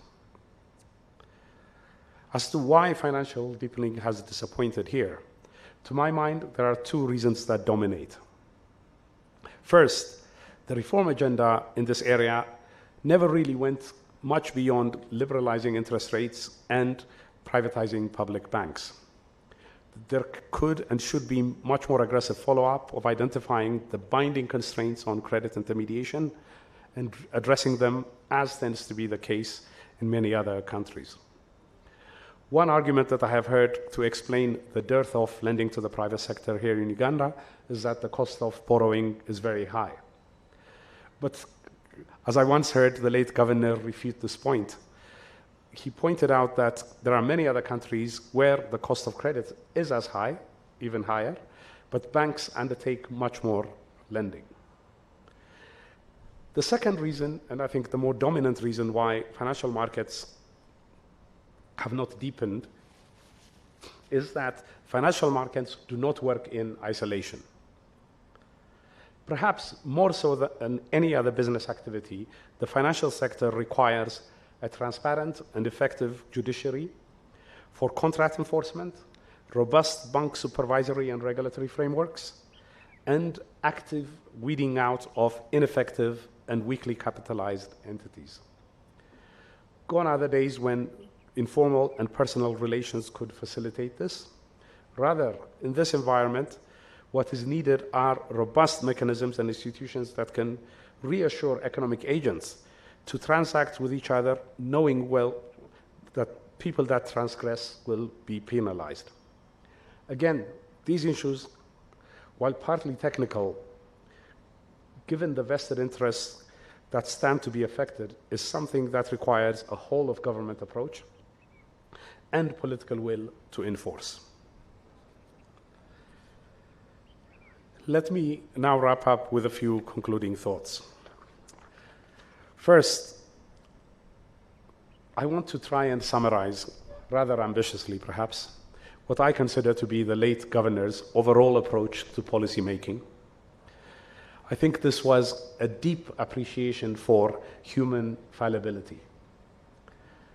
I think this is why, throughout his distinguished career, he championed the need for institutions that promote excellence and good governance, frameworks that set the limits and require trade-offs, and the need to pay heed to market signals. I think this is an approach that is still very much applicable today.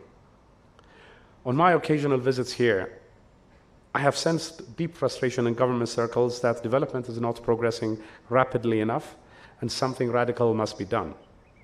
This frustration is one I share because the potential of this country is second to none.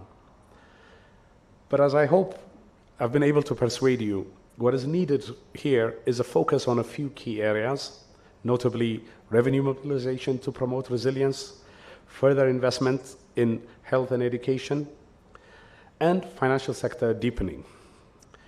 You have here an economy that has been able to continue expanding for a remarkably long time, reduce poverty considerably. So it's important to not jeopardize this.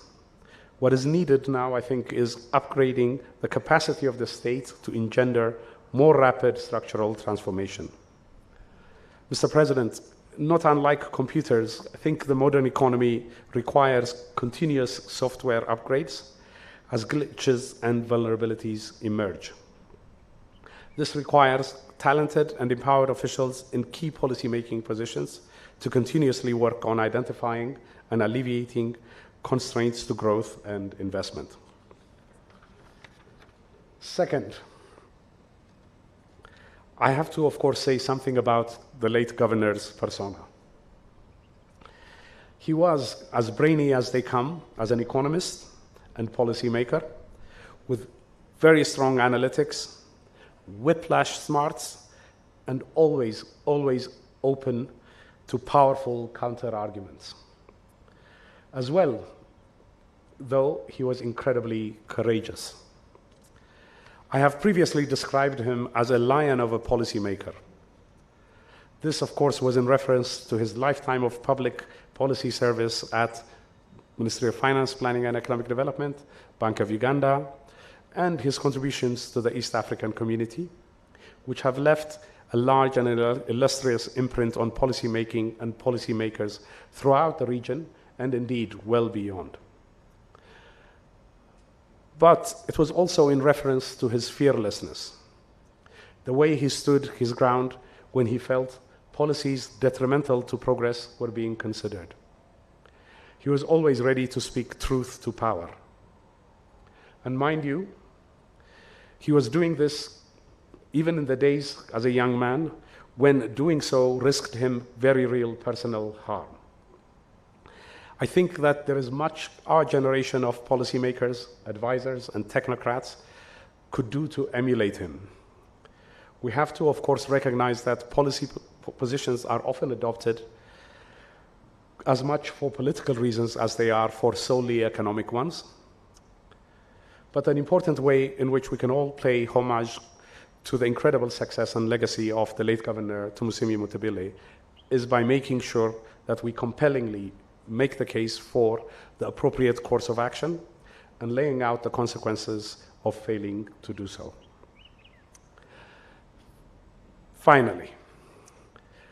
as the occasion has called for, I have centered my remarks around the late governor, the humble, generous, and often shy person that he was.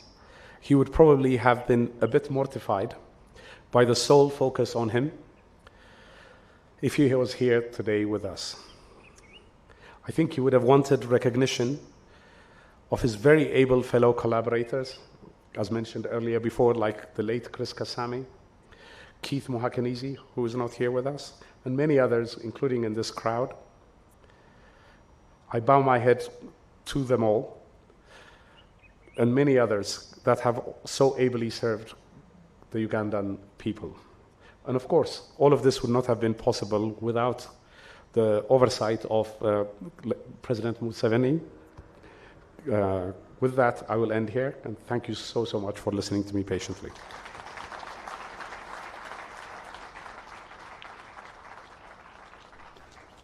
Thank you so much, Mr. Abebe. Another round of applause. As I invite him to take the front seat on my right. Mr. Abebe has talked about a number of things, of course, which we talk about every other day in our boardrooms. But most importantly is, he has said that the economy has been able to continue growing for a remarkably very long time. This deserves another round of applause. And we must note that this has happened because of the good leadership and guidance by His Excellency Yoweri Kaguta Museveni. I now take the honor to invite the first discussant, Dr. Donald Kaberuka. Would you like to use this chair, or if you let him stand?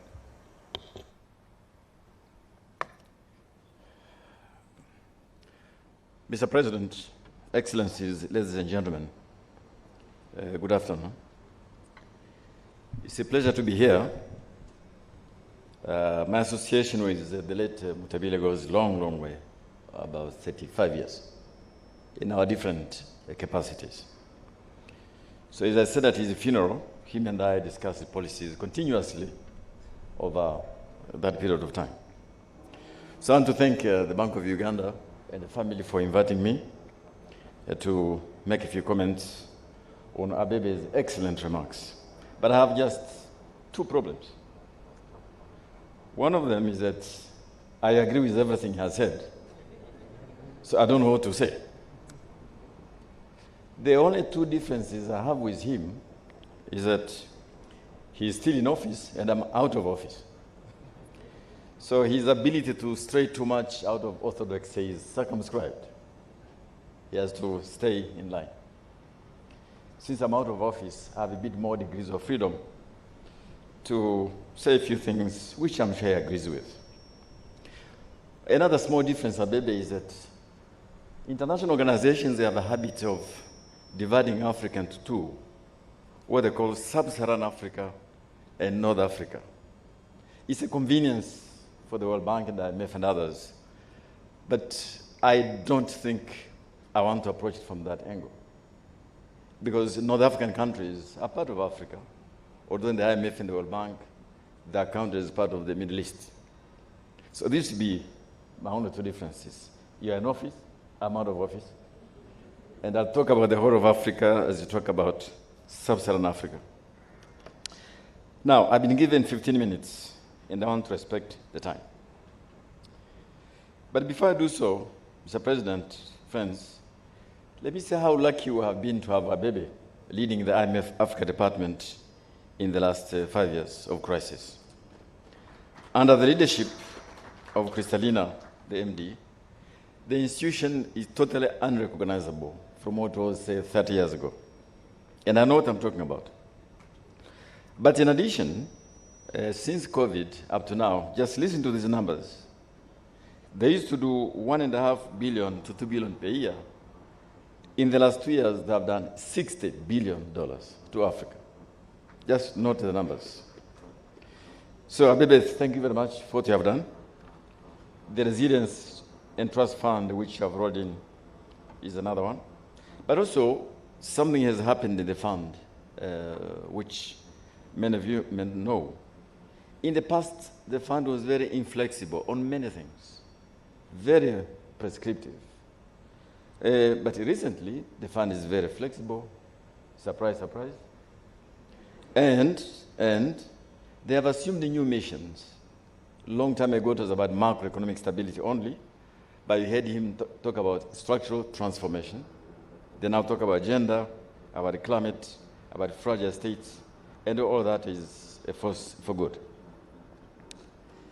So, in responding to these remarks, I thought of doing the following. Mike, Deputy Governor, when he invited me, he said I should answer the question, what would Mutebile have done if he had listened to Abebe's remarks?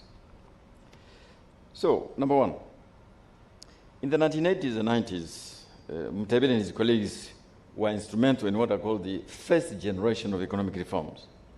This is inflation, currency misalignment, budget and current account deficit, health of the financial sector, reform of state enterprises, and so on. I'm sure the young generation of Ugandans here may wonder when they hear things like Kibanda exchange rate or Magendo, because they did not live that period. But that is a kind of challenge they are facing. Now, these reforms were not always popular. They did not resolve everything, but they laid a firm foundation for the subsequent trajectory which Abebe describes very well. I know there have been a lot of criticism about this kind of economic reforms, especially among left-wing circles. One of them was that these reforms, euphemistically called the Washington Consensus, had a lot of ideological baggage in the name of laissez-faire and abetted neoliberalism. I must say that in this room, your humble servant included, in his youthful years, had some sympathy with that view. But he quickly matured out of it. The second critique I had was about design. It tended to be one size fits all. And thirdly, that it undermined ownership of countries to do what they want to do. Now, Abebe, I want to say that there was probably at some point a bit of overcorrection, but quickly corrected in the neoliberal direction. And sometimes the fund had these over-dogmatic approaches, which, thank God, have gone out of the window. The fund is a very fast learning machine, and it has since become an organization you can have a dialogue with, which is not prescribing what you should do, but figuring out what you can do together. So thank you, sir, for that. Now, let me agree with Abebe also that these economic reforms were not an end in themselves. The end was economic transformation, which he describes very well. But here, I want to probably express a heterodox view that in the way of structural transformation, countries can take different paths. Just look around the G20. It could be a neoliberal path, it could be state-led capitalism, or everything in between. Just look at the G20, what is happening there. And then, of course, our countries have matured enough. We know what to do. The external agents of restraint, like in those past years, telling our countries what to do, that is now less and less important. So let me respect my time. What would Mutebile have done? The first thing would be macroeconomic discipline, definitely. Discipline, not in the short term, but discipline in the long term. Discipline not because it is good, but because it is existential. It is something which has to happen. And it has to happen in a sustainable way. Because I've had an opportunity to say to some of our ministers that crisis, and there are quite a lot nowadays, will happen all the time. Just look at the crisis we have had over the last 30 years. You can enumerate a whole list of them. From the oil crisis in 1973, the dollar devaluation, 9/11, you can go to global financial crisis, Ebola, COVID, and now, of course, the war in Eastern Europe. So, crises are, so to speak, a new normal. The art of economic policy is about anticipating and building resilience. And that is the situation we're in right now. And I do agree with all the recommendations which the Speaker has made. Now, this issue of consistency over the long term, which was very dear to Mutebile, is very, very important. Nothing can be as damaging as a country going through economic reforms of a decade and a half, and then to throw it away because there is a crisis. It is happening now in a number of African countries, and that means attempt to avoid short-term pain.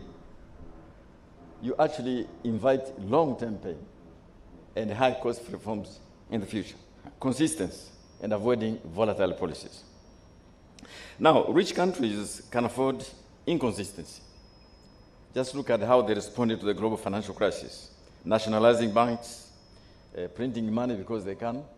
But we don't have that luxury. Our room for maneuver is very, very small. And therefore, consistency over long policies is absolutely critical. And in terms of that consistency, Mr. President, dear friends, I want to say that I think Mutebile would have insisted a lot about anchoring the independence of the central bank. Because all these fights on inflation, in countries where central banks are not independent in law and in fact, this is where hyperinflation, instability of the financial sector becomes a problem. It is absolutely important that our central banks, at this point in time, anchor their independence. But independence does not mean you don't coordinate. It is actually important at this time of crisis that central banks and ministers of finance, even ministries of social affairs, coordinate policies very closely. I'm not saying they should agree always. There should be always some disagreements between the Minister of Finance and the central bank governor. If there isn't, we would be concerned. But there should be close coordination for policy to be meaningful. One thing also I think Mutebile would have insisted upon, as many of his colleagues do, is that when you are anchoring discipline and discipline which imposes short-term pain, that pain must be minimized and applied to all. It cannot simply apply to some. The pain must be minimized, shared, and benefits widely distributed. So, subsidies, let me pick just one. If you're going to have subsidies, and many of our governments are now under pressure to give subsidies on transport, on food, or energy, you have to think. If you give open subsidies available to everyone, so two things will happen. It is the wealthier off who would benefit. The vulnerable people you want to protect actually get less benefits. And number two, they are very expensive. However, a policy of targeted subsidies to those who need it, which are limited in time, is the best way to go. And then you may have also to figure out, is it best to subsidize food itself or to subsidize agricultural production? I understand our colleagues in Kenya have been having this debate, so Patrick, I look to you to tell us where it has landed, i.e., instead of subsidizing unga, you subsidize maize producers. All these are issues which I think about in terms of equity. One more thing which I think Mutebile would have insisted upon, because we're now living in a world where we're almost getting to a point of the 1930s. And I'm saying this with all the candor at my command, because what I said during the COVID crisis and vaccine access. When wealthy countries, rightly so, were looking after their own people, and we, African countries, even when money was available, could not access the vaccines. You could talk about climate finance, you could talk about how we're dealing with the global recession, supply chain disruptions, the financial markets, and then, of course, this issue of debt. it is important we make a correct reading of this.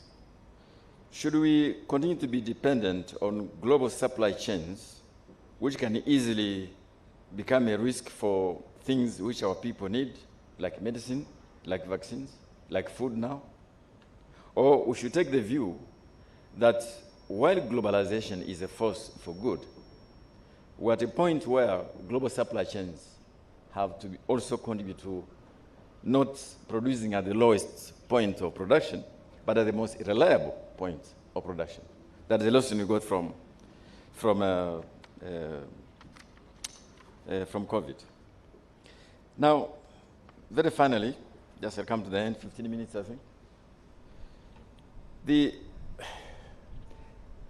The instrument which IMF has just rolled out, called the Reliability, Resilience and Sustainability Trust Fund, to help countries cope with climate change, with pandemics, is something marvelous. But it was supposed to be funded by countries reallocating the special drawing rights. Because when the special drawing rights were issued, of course, they went proportionally to the quotas in the fund. So countries who received a large amount of special drawing rights actually don't need them. And so the proposal from the head of the IMF and others was those countries who don't need those special drawing rights can reallocate them under conditions to be discussed to low-income countries via the IMF to help fund pandemics. So thank you for that, but the amounts are still limited to what was available from the limited amount of the special drawing rights. Now, I don't think there is a lot of runway to reform the multilateral system now, beginning with the SDR itself, but there are many other examples. WTO dispute resolution, a reform, of course, of the IMF itself, and the Quota. I think big power interests are misaligned, whether it is pandemic, climate, energy, let alone security management. What we have now is sort of a zero-sum calculus, or even sometimes zero-sum economic warfare. And therefore, at that point, African countries, and I don't mean just sub-Saharan Africa, I mean African countries, we have to ask ourselves a question. In the global scheme of things, we're very small economies, inherently vulnerable, over-impacted by what is happening in the global economy, in the context of an underwhelming multilateralism. The question has to be, what do we do ourselves to build the resilience? I think the continent must assume its right to exercise its agency, its right to exist, and make its own economic and social choices. We must correctly assess the current environment and develop a strategy. However, once that strategy is developed, it must be given maximum chance to succeed. Not just because it is important, but because it is existential. Not just in the short term, but in a sustainable way. I have no time to enumerate what I think the African Continental Free Trade Area could offer us, this large, seamless trade area investment space, to build that kind of resilience which we need by reducing the cost of business, attracting investment, and enabling moving up the global value chain, which you mentioned. So let me finally conclude. So terms are very tough. Growth in Africa this year would be 3.7%. That is barely above population increase, barely above population increase. Inflation is at its highest in 20 years. Africa has not been in that situation since 1972-73. Some countries are paying in debt service as much as 80% of the revenues. I know at least 2-3 cases, 80% of revenues. And there are evidence in a few countries of premature deindustrialization. If you look at, as we look at the numbers here, if you look at growth in the value added to GDP of industry, it has actually stagnated at around 20% since mid-1980s. Now, Abebe mentioned something called a demographic dividend, which means around 2040 in terms of the size of the labor force you have, which declines over time. What we should know is that, as he said it, this is not preordained. Latin America missed it. Southeast Asia got it. So, as he put it, how do we make sure this demographic dividend is actually a reality? He mentioned what we should do, which is investment in education and skills and digital. Exactly what we should do. Look, 10 to 11 million young Africans enter the labor market each year. 42 million Africans are born every year. That will be 47 in 2 years' time. It's like you add the population of Uganda to Africa's population every year, 47 million people, of whom 10 to 11 million will be young men entering and women entering the labor market. At a time when I say the value added to GDP has stagnated. So we have some work to do, not simply to stabilize our economies at the macro level, but to put in place conditions for structural transformation. And I think it is doable. It will be difficult, it's doable if you do the right things. Again, I'll go back to what happened in 1972-73. Maybe you have heard me say it. In 1972, you had this devaluation of the dollar and the end of the fixed exchange rate regime, which sent shockwaves in the financial markets worldwide. 2 years later, you had 2 oil shocks. Oil price went from $3 to, I think, $12 in the currency of those days.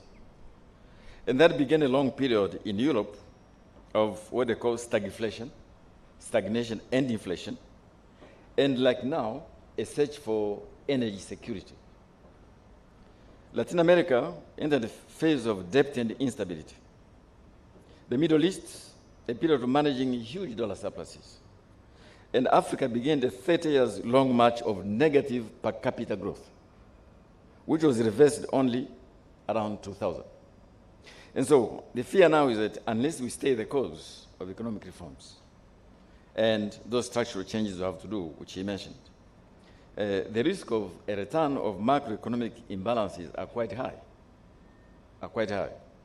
But I believe we have what it takes to overcome that, as we have done over the last few years. So let me again thank Bank of Uganda, thank Mtebile family for inviting us.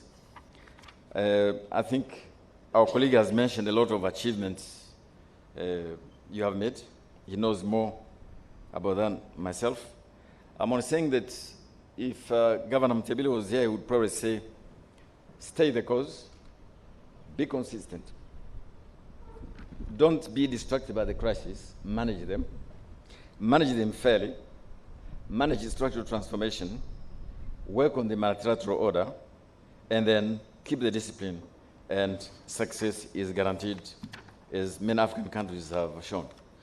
I want to thank you very much for your time and for the invitation. Thank you, Mr. President. Thank you, my friends. Thank you so much, Dr. Donald Kaberuka. Friends, join me in appreciating Dr. Donald Kaberuka with another round of applause. As I invite him to take a seat on my extreme right, I now take the honor to invite Dr. Patrick Njoroge to sum up the discussions. Dr. Njoroge, you are welcome.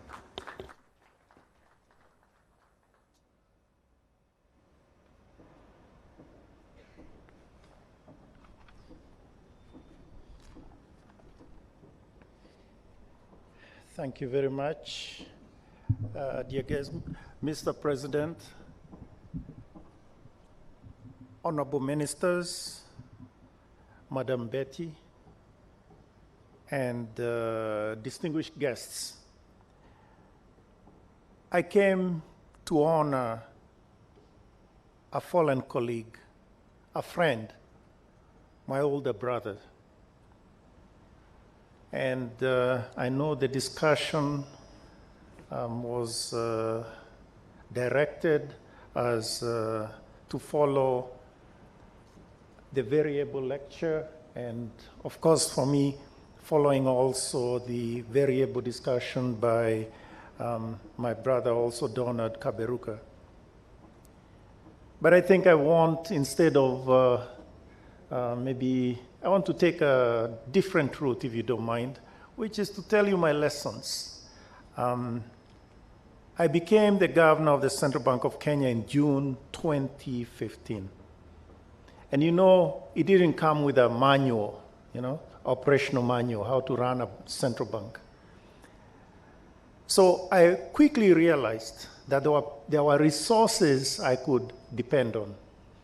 And our fallen colleague was definitely one of them. And over the years that we worked together, I appreciated the very many conversations we had, his deep understanding of issues, his very acute political sense, and indeed, something else that I learned again and again and again, his courage. His courage. Of course, over the years, I consulted with him. You know, as central bank governors, you don't quite consult with ministers, as we have just been told, right? You consult with other governors, and you sort of find, you know, learn from their experiences. And truth be told, I really benefited from the conversations that we had.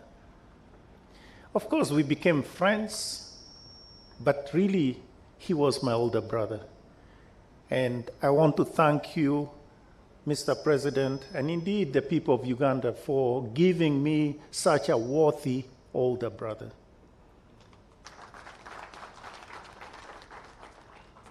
Now, having listened to him multiple times, I have begun to see how he looked at things. So I learned from him, and I think I can sort of describe his vision, the way he explained to me various things. Frankly, as was mentioned earlier today, he can only be described as a man for all seasons. Somebody mentioned it earlier, a man for all seasons, because he didn't only play striker, he didn't only play defense, he played where he needed to play. And if he needed to be goalkeeper, he was goalkeeper. In a sense, he was a man of a lot of skills and indeed rose to the occasion as needed. Now, one of the ways I've looked at the way he looked at things is to say that he had three issues, or you could say three separate circles of issues that intersected. And I'll just mention them to you. I call them, for those in front of us, I call them the political economy trilemma. But basically, the first circle is about macroeconomic stability. And he understood very well the training that he had and understood how to maintain that. So in all the conversations, the questions, the approaches, he was a macroeconomist par excellence. And this is something that I think the younger generation need to appreciate a lot more. Meaning he was an economist, and he dealt with things as an economist. Economic growth, cost of living, all those were things that obviously, as we are told today, we struggled with, and we are struggling with them, but he could see them and discuss them and think through them as an economist. Then there's another circle, which is social stability. So he understood very well, very keen appreciation of society's pain. So for instance, when we talk about cost of living, he did understand the social side of it, meaning what it means for people and livelihoods. You know, purpose, when you talk about economic growth, things about equitable economic growth, etc. Various interest groups, the conversation about subsidies. Is one thing to say we should remove subsidies, another to first think about the interest groups that are there, and to then manage all that. he had a very keen sense of that. And this is all, we are discussing this with him in, in sort of behind doors, right? And then there's the third circle, which is what I would call opportunities. And Don, you mentioned it a moment ago. Things, for instance, about our youth. Yeah? What are we going to do about our youth? How are we presenting those opportunities to our people? Because it's not enough to say there's growth. As I have famously said, we cannot eat GDP. You cannot eat GDP. At the end of the day, you need to present opportunities, and not just for the next 2-3 years, but actually sort of for the long term. Those opportunities.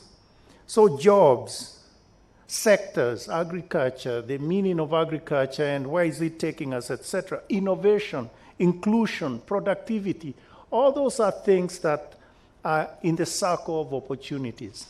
So if you have these 3 circles, the point is they intersect. And the issue is to hit the place where all 3 intersect.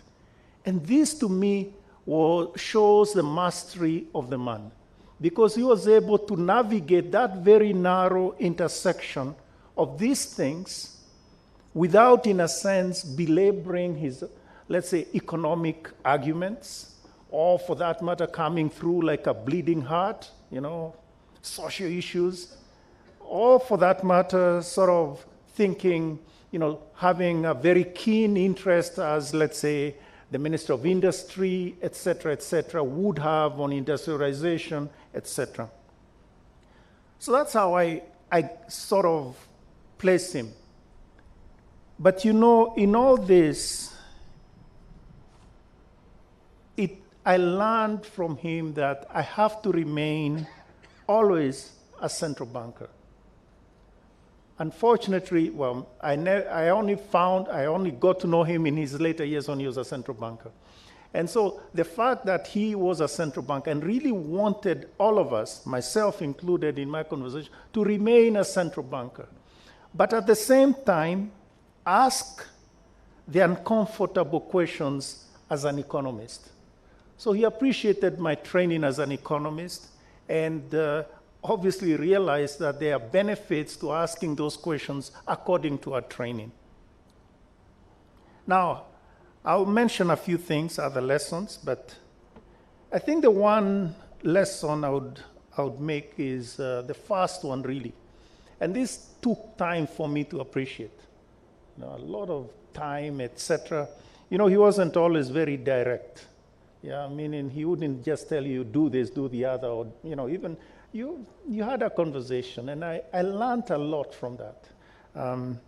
I guess often we all want to have quick, like instant coffee answers. Just put in the instant coffee and you have the answers. So the first lesson in all this, really relating to this thing of being a central banker, is that he was very aware of his vulnerabilities, and vulnerabilities also of the central bank, that's BOU. Very aware of those vulnerabilities. He didn't wear them on his sleeve, so maybe to me he would talk a little bit more. But the point is, he was very aware of those vulnerabilities, and at the same time really realized that the one card he would never throw away, is about credibility of the central bank. And he pushed that. And Don, you mentioned this thing about independence. I hate to tell you, that's a kind of an old word, Don, So the thing of credibility of the central bank. And it goes in all sorts of ways, but that is one of the things that really you could see, when you discuss with him various things that in a sense began to encroach on this independence. He would obviously react very strongly, like a lion, but at the same time understood that credibility of the central bank and independence of the central bank, if you may, was not something that was to be seen by itself. Of course, there was going to be accountability, etc., all that he understood. And to me, that was the first lesson. Appreciation of the importance of the credibility, particularly in our economies. It's one thing to talk about credibility of a central bank like the Fed or advanced economies. You talked about G20. It's another to talk about the credibility of our central banks, given the many problems that we face. That was one thing. The second one, the second lesson, as it were, in this space, it's one thing to say that he understood, like the example that was given to us just now, about his approach to flexibility exchange rate regimes. By the way, Your Excellency, I already knew how much the governor, his views about flexible exchange rate regime, but I only learned from you the discussion that you had about the flexibility of flexible exchange rate regimes in Uganda. And I really appreciate you telling us that story about your conversations with Emmanuel several years ago. But I think from our perspective, it's easy to think that he could only see, or he could see the opportunities of a flexible exchange rate regime. Actually, he saw the opportunities and also the dangers. He probably wouldn't tell you what the dangers are, meaning until you are in a closed sort of space. Then he could tell me what the dangers are. And I'm sure those of you that had conversations about a particular topic, you'd see he has a very keen sense of the soft underbelly of some of the policies that we were pursuing, etc. So he understood that very well. For instance, if you remember, and I'm sure you can look at the various conversations about exchange rate, he understood the problems of excess volatility and even indiscipline by various agents, banks, foreign exchange actors, that can actually, in a sense, derail what exists as a well-functioning system, and indeed derail the economy. He fully understood that. And actually, when he was presenting various policies, at least to us and others, he understood that that is something that needed to be dealt with. And frankly, what I find a bit uncomfortable is that you had to push him a little in order for him to come through on all these things. Yeah. So once you got to, once he understood you and you understood each other, then yes, of course, he would tell you all these things. Watch about this, watch that other issue. But it is important to appreciate that even with opportunities, there are dangers, and you need to watch for the dangers. Unfortunately, some of us belong to the school of just looking at the bright side of things. This is the bright side, and don't worry about the dangers. And I think that is something that I learned from him, to be very careful about to be clear about the dangers, and then to deal with them. In effect, in my view, this is a man who was playing chess. I never asked him that question, but maybe I'll ask Betty whether he actually played chess. He's the sort of person, I think, who would have done very well playing chess, because in effect, I think he played three-dimensional chess all the time. So all these three things, the problems and the opportunities, and he's talking to you about them, this to me is three-dimensional chess. And he was brilliant in that sense. And it's important for us to appreciate the sort of the mind of the man that we are obviously honoring today. I want to make two other points before I finish. There's a point about being, and we fight this all the time, short-term policies. And I think today there was a discussion about growth. And quite often we talk about 3%, 6%, 8%. The issue, though, is he had a keen sense of the long-term outcomes. So not just the short-term, the long-term outcomes. I'll give you a simple example. The question that was raised by Abe a moment ago about inflation targeting. Actually, if you looked at any, let's say, if you go through the macro, let's say, rules, the rule book, if you may, sorry, there's no rule book, but you begin to see the preconditions. One can argue that Uganda was miles away from satisfying the precondition for inflation targeting. But in his mind, he knew that a journey of 1,000 miles starts with a single step. And he began going in that direction before others could actually see that it was time to go in that direction. And to me, that is the amazing thing, that he had this eye for the long term.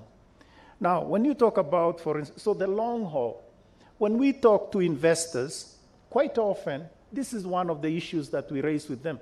You're investing, expecting returns in the next 2-3 years, or the next 5 years. You should be investing for the long haul. And policymakers should also be investing for the long haul.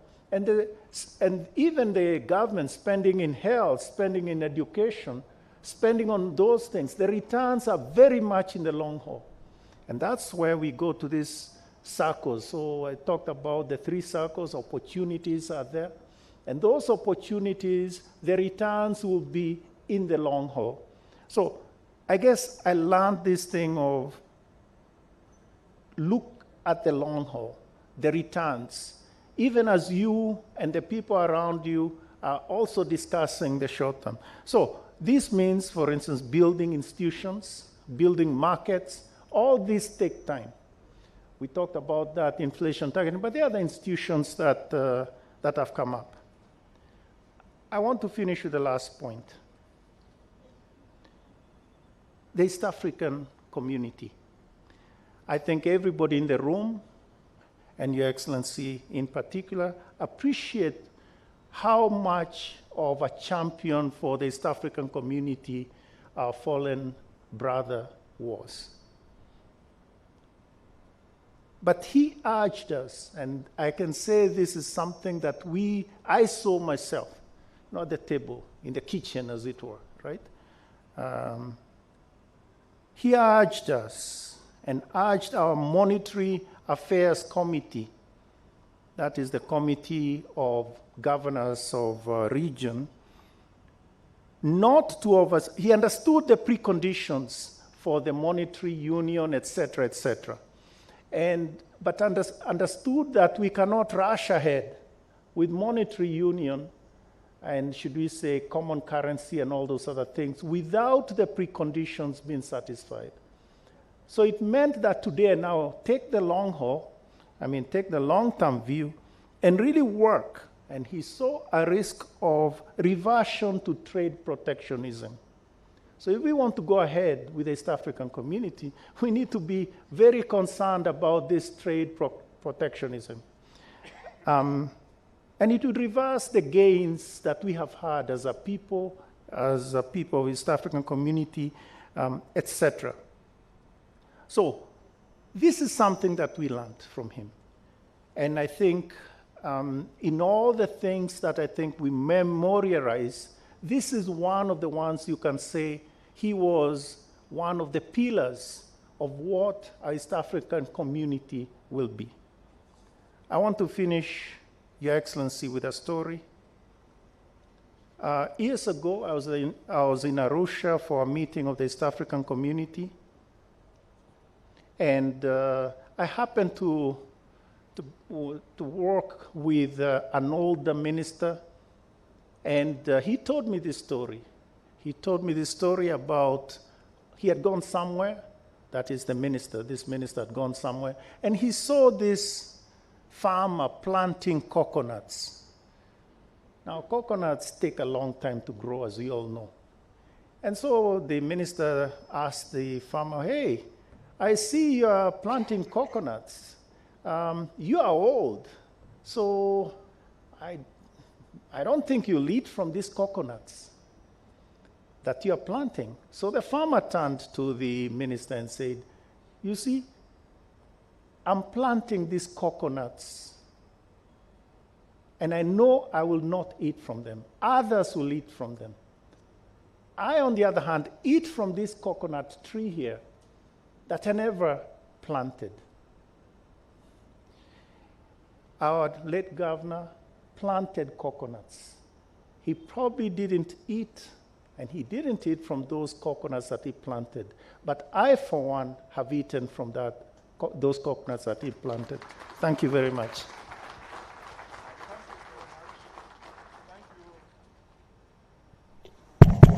Thank you very much, Dr. Njoroge. I invite you to take the front seat on my left.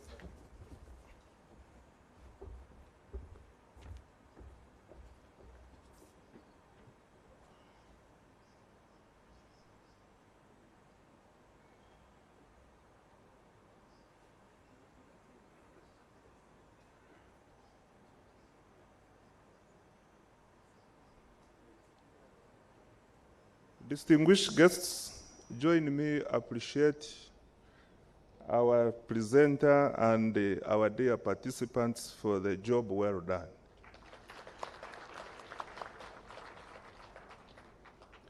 They are in front because they will take some questions later on, and I beg for music interlude as I go to the next item.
The family of the late Mutevile, the widow and the family,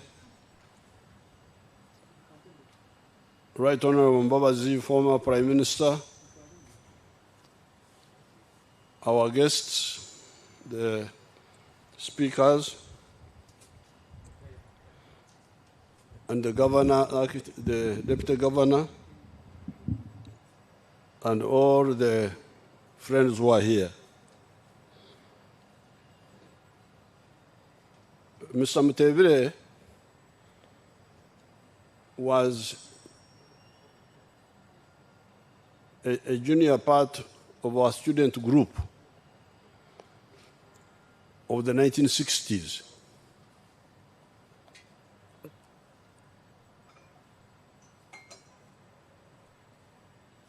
We were already very active in the politics of Uganda.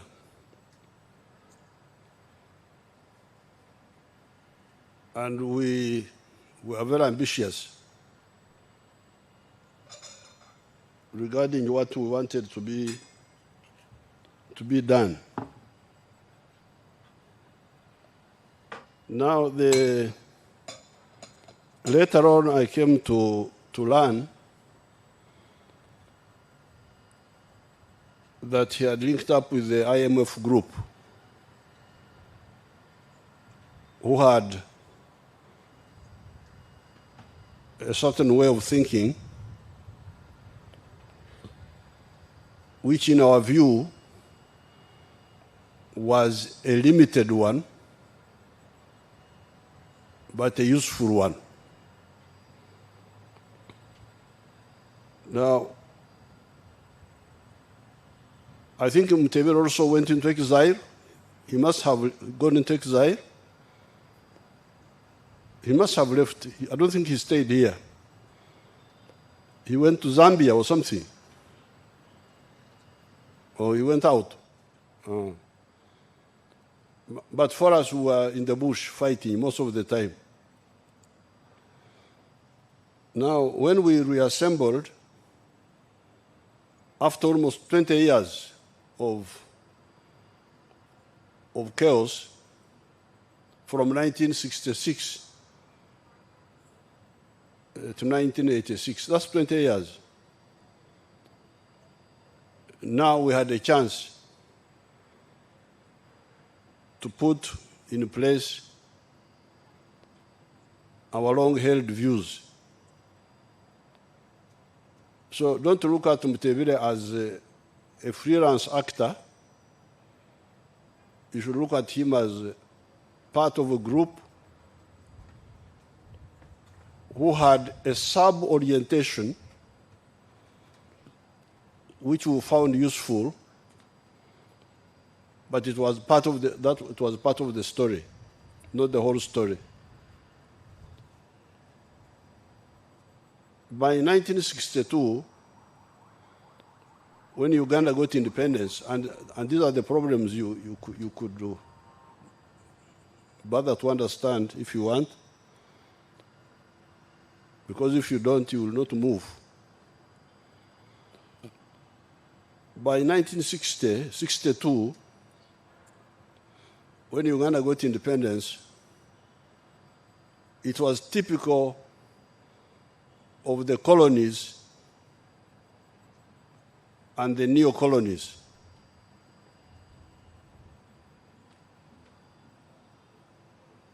This is where the problem is. All those problems you talk about, social, this, what, they all come from that historical reality, that these countries like Uganda were colonies, and by the time of people like Idi Amin, they were neo-colonies. And these neo-colonies were characterized by what we are calling enclave economies, enclave money economies. You would have the whole economy with a small island of modernity, of money, surrounded by a sea of non-money traditional economy. By 1962, Uganda was being described as the enclave of Uganda's economy, of the money enclave, was being described as the economy of the 3 C's and the 3 T's. The 3 C's were cotton, coffee, and copper. And the 3 T's were tea, tourism, and tobacco. That was the economy of Uganda at independence, the money economy. The rest, traditional way of doing things. What we describe in our language here as abakorera ekida kyonka. people who only work for the stomach, what you call in your language subsistence economy. In law, we say, teach me each keken. Now, when Idi Amin came in, he destroyed much of that small island. By 1986, cotton had collapsed, copper had collapsed. It was only coffee, which was still limping on, at 2 million bags a year. The 3 T's, tourism had collapsed, tea had shrunk from 23 million kilograms to only 3 million kilograms. And tobacco is the only one which was still limping on. So therefore, when we were assembled, we had very clear views, which had, like, if you like to record them, maybe 6 targets. And when we are talking about Uganda, that's how you should look at it. 6 targets in the economy. Number 1, the minimum recovery. To bring back, if possible, the small island of the money economy. And in order to do that, we had to deal with what Dr. Kaberuka referred to, which was reformalizing, because the economy had, that small economy had become, the whole economy had become totally informal, was no longer formal. The magendo, the smuggling, the chivanda, the foreign currency black market, the what they were calling Oksamra, speculation. That's what that economy, that residual neo-colonial economy was like that time. Now, in order to do that, definitely Mutevere and his group helped us, because they emphasized it. For them, but maybe let me first go through the targets. So the second target was, after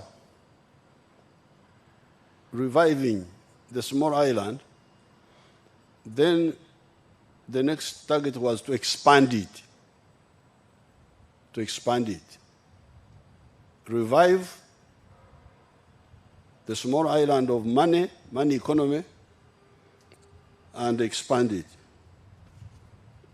Number 3, diversify.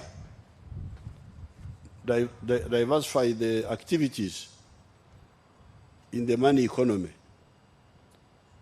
Because remember,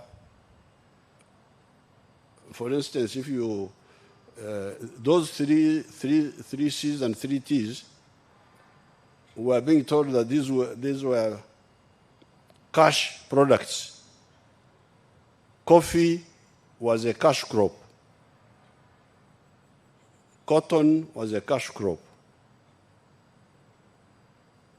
But maize was not a cash crop. It was a food. So for the urban people who sometimes eat maize maize flour, akawunga, they are to buy it from Kenya. The Kenyan whites who are growing that maize. So in Uganda, maize was not a cash crop. Milk was not a cash crop. milk was just a food. When you came to the town, you would find powdered milk from Denmark, condensed milk from New Zealand. In Ntungamo there, in my home village, you'd go into the Indian shops and you find there small tins of condensed milk from Switzerland, from New Zealand, and so on. And here we had cows, but we had no linkage with the market.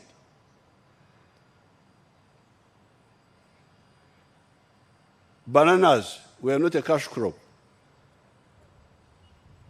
Sugar cane was just for chewing. Just chew and you spit on the road. The fruits were not a cash crop. So therefore, our third target, first of all, restore the island. Secondly, expand the island. And number three, diversify the activities in the island.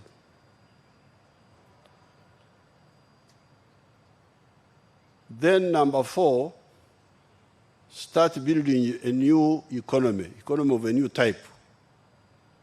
Because as you are doing all that, you are reviving education, you are reviving infrastructure, and so on. Then start building an economy of a new type. By, for instance, reviving our educational system and introducing new faculties, which was part of our long-term plan. Like, for instance, at Makerere, there was no food science faculty. We introduced it deliberately because Uganda easily produces those agricultural products. Now, that new faculty which we introduced, and another department which we introduced was the Faculty of Quantitative Economics, or department, I think it is in the economics department. That food science faculty has produced a lot of new innovators who are now creating a new economy for us, not the other one of the traditional cash crops, like the banana project by Dr. Muranga, like all sorts of new food items processed, but from our traditional crops. So the Faculty of Engineering has been able to produce people who have made for us the electric vehicles, electric buses, electric cars.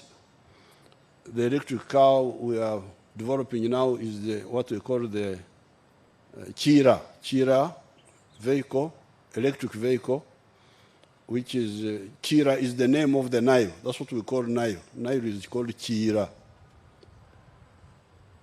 That's why the president of South Sudan is called Salva Kiir. Kiir in their language is the same like here. We call it Kira here. For them, they call it Kiir. So this automobile industry, which we are developing, the pathogenic, Dr. Kaberuka was talking about how Africans had to die democratically until they were saved by somebody. Well, it's good. But then people wake up from those experiences. So we are busy developing our vaccines, developing our pharmaceutical industry. So that is the fourth effort, economy based on human intellect and science, not just the other traditional Then number 5, massive, broad-based value addition. Because part of the problem, if you look at the economies of the third world, especially Africa and Latin America, as somebody was saying, you take, for instance, coffee. The global value of coffee today is $460 billion. $460 billion. Out of that, all the coffee-growing countries, all of them, their share is only $27 billion. And Africa's share is 2.5 billion. So you tell me, how can you develop? You produce a product, you get, because for us, when we produce a kilo of coffee here, we get $2 for a kilo of coffee. Somebody roasts it and grinds it and packs it, and he gets $50.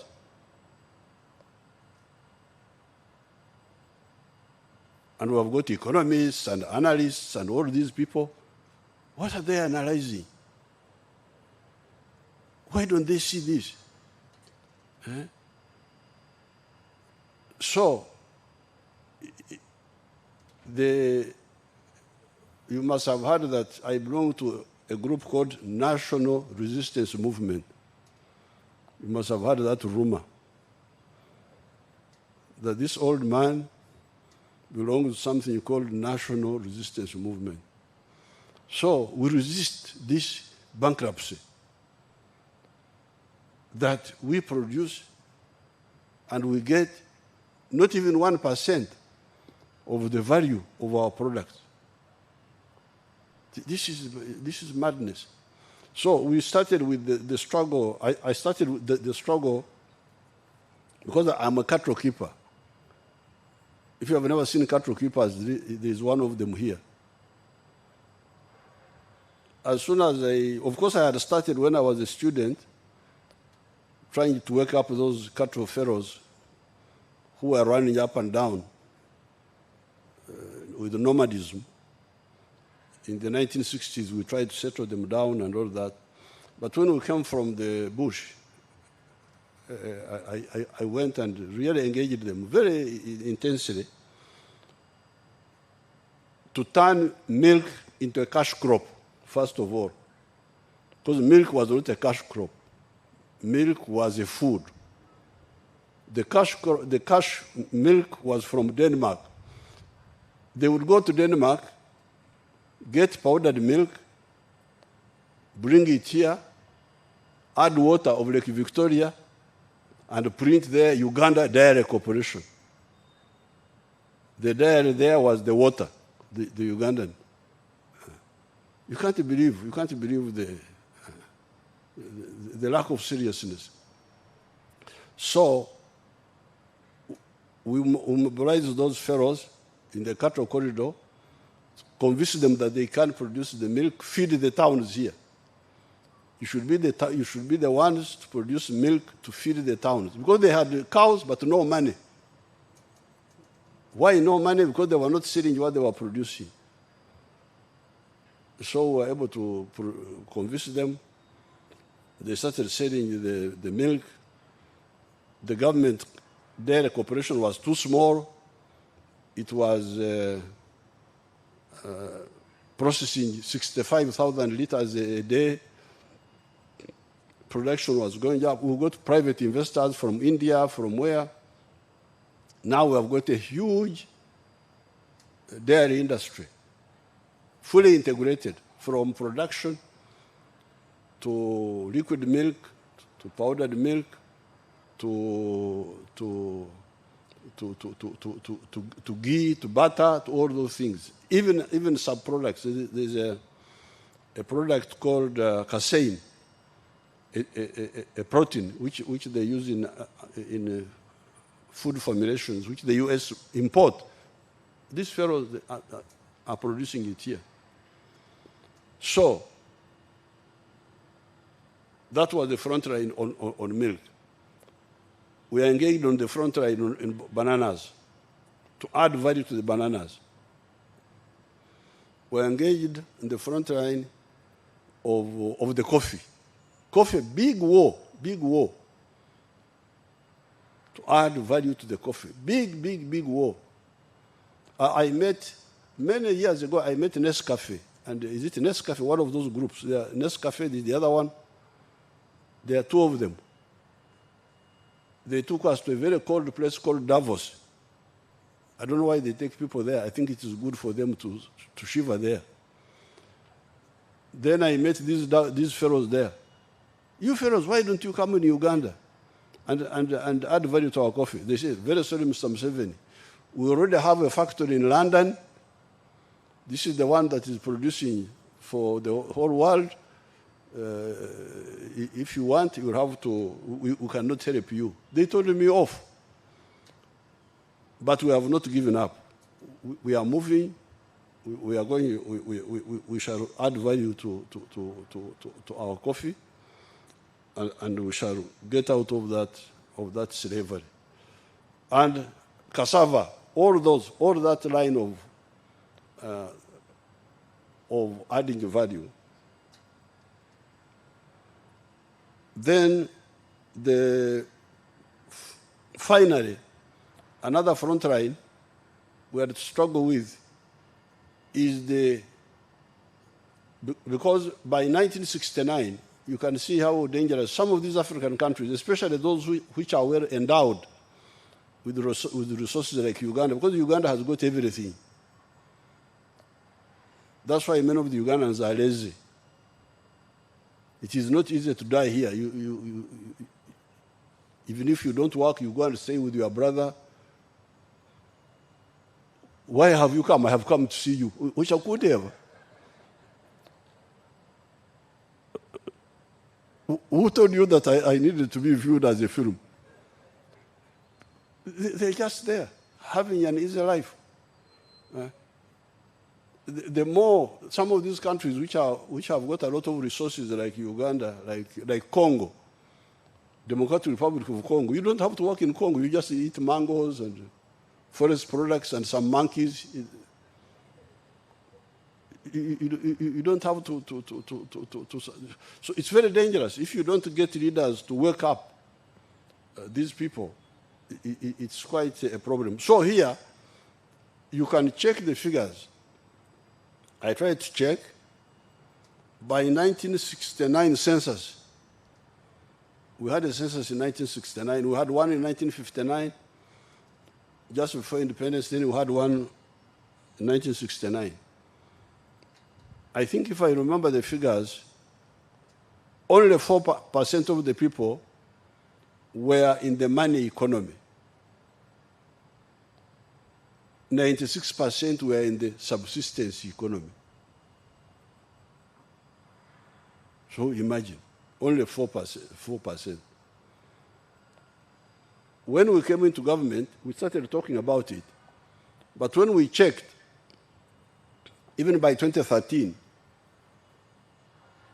the people who were in the money economy were now 32% of the homesteads. 68% were outside the money economy. So our sixth point is the struggle for the universal monetization of the whole society, so that we end the abakorera echida chonka, the people who only work for the stomach. Now, this is our plan from the very beginning. Now, when we came and we linked up with the Mutebiles, definitely they contributed. And in particular, Mutebile contributed, I think, 6 points. I was trying to remember. Number one, emphasis on the private sector, the role of the private sector. I think there were that group of Mutevile, Kasami, Muhakanizi, and a few others. We are not very, very insisting on the private sector. I would even say committing the sin of idolatry, worshipping idols. They were worshipping the private sector because sometimes they had a war, you know, because I was like an umpire. On one side was Mutevile and that group, and on the other side was Dr. Suruma. You know Suruma? Is he here? Oh, they should stand up and they see you if they don't know who you are. Now, most of I was the umpire because I would listen to their arguments and then finally decide to go with this one or the other one. Now, most of the time, I went with the Mutevile group, and I will tell you how, why. But there is one debate where there was Mutevile and his group on one side, and Dr. Suruma on the other side. I went with the Muteviles, but later on I regretted. I should have gone with. This was the UCB, the privatization of the UCB. Because Uganda Commercial Bank. Uganda Commercial Bank was doing very well. It was making a profit. But the Mutevile group put out an argument that the interest rates are high because you are talking about interest rates. This was the debate we had. The interest rates are high because UCB is a government company, and the managers are carelessly giving loans, and many of the loans are not paid back, and we who are stupid to pay back end up paying for ourselves and paying for the ones who didn't pay. That's why what they were calling loan recovery. Loan recovery was very low because the government bankers were careless. If it was private, that would not happen. So but Dr. Suruma put up a very big fight. But I said no. I got sort of persuaded by the Mutevile. I said, let's try it and see. And we called the South Africans here, this group called Stambik. They came. How could I cheat our what? The interest rates are nothing. They have done nothing. So next time, then there were other government banks, UDB, Housing Finance. I don't know, there's another one called Posta Bank.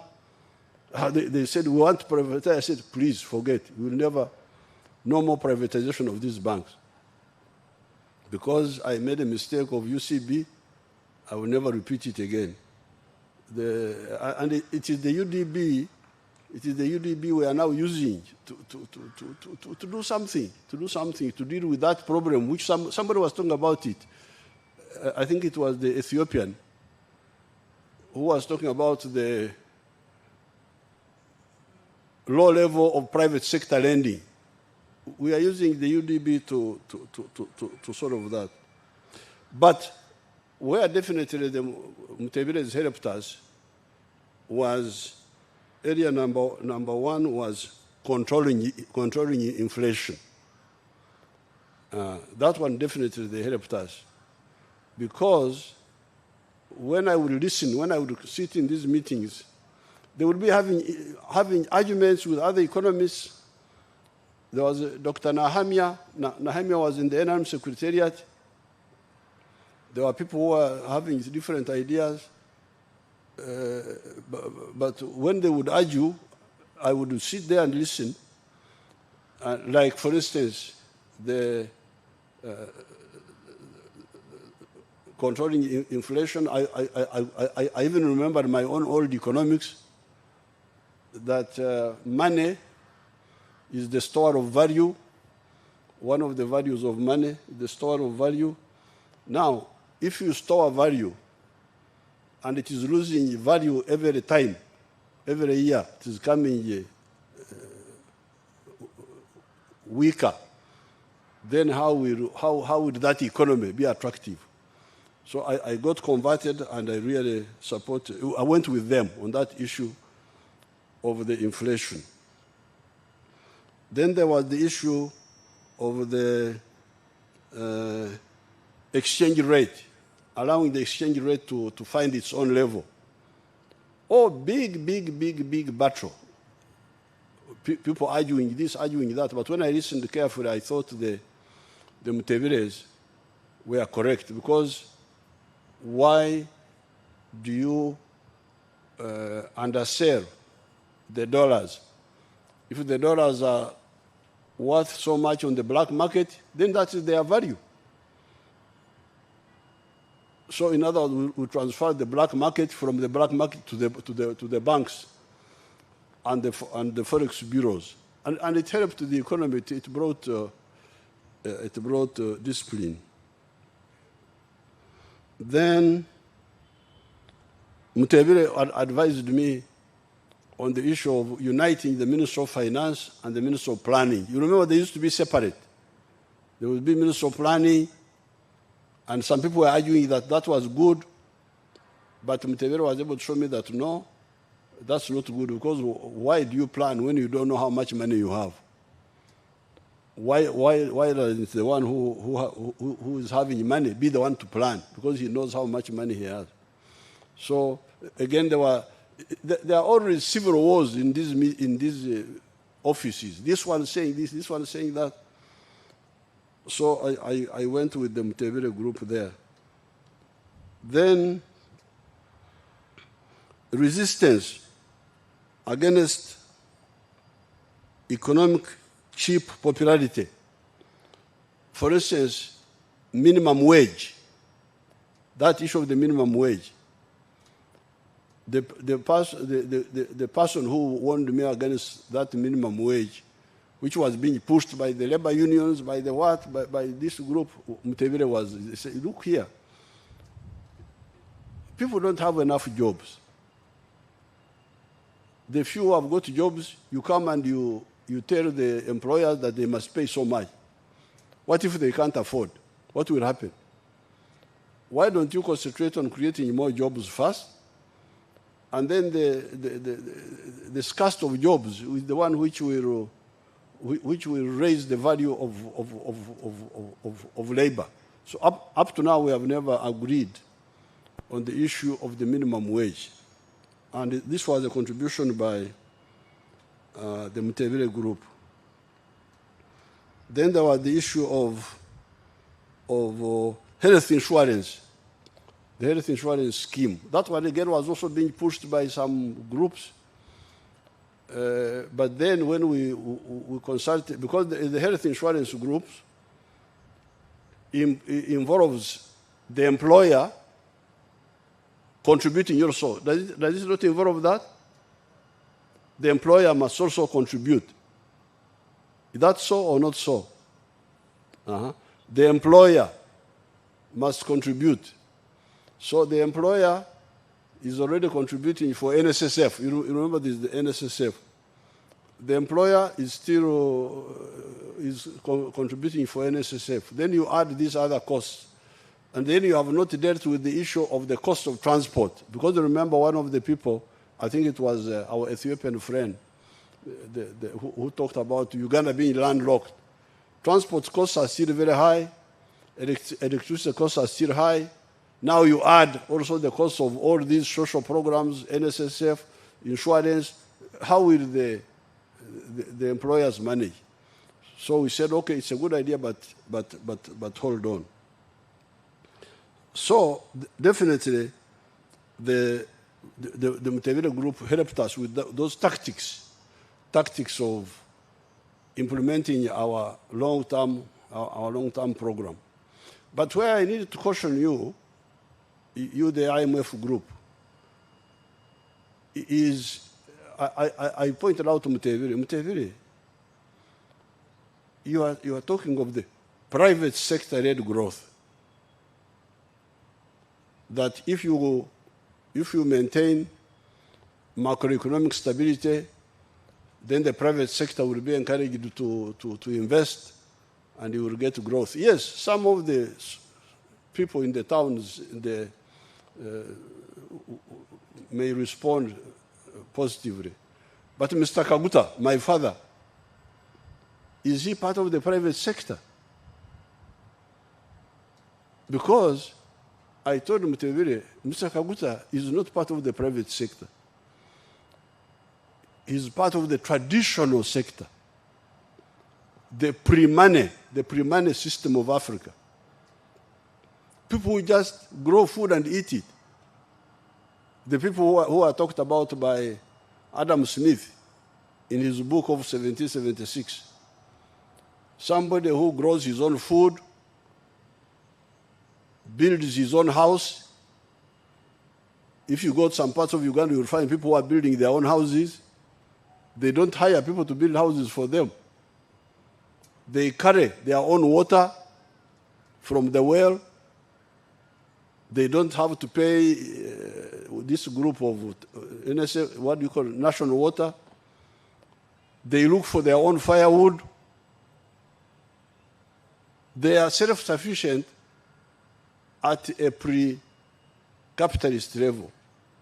And we are telling you that these were 96% in 1969, and even as recently as 2013, they were still 68% of the population. So how do you get these people from the pre-money system to the system of money? I found the IMF group really deficient in that. So that's why we had now to use political mobilization. I don't know what you would call them in your language.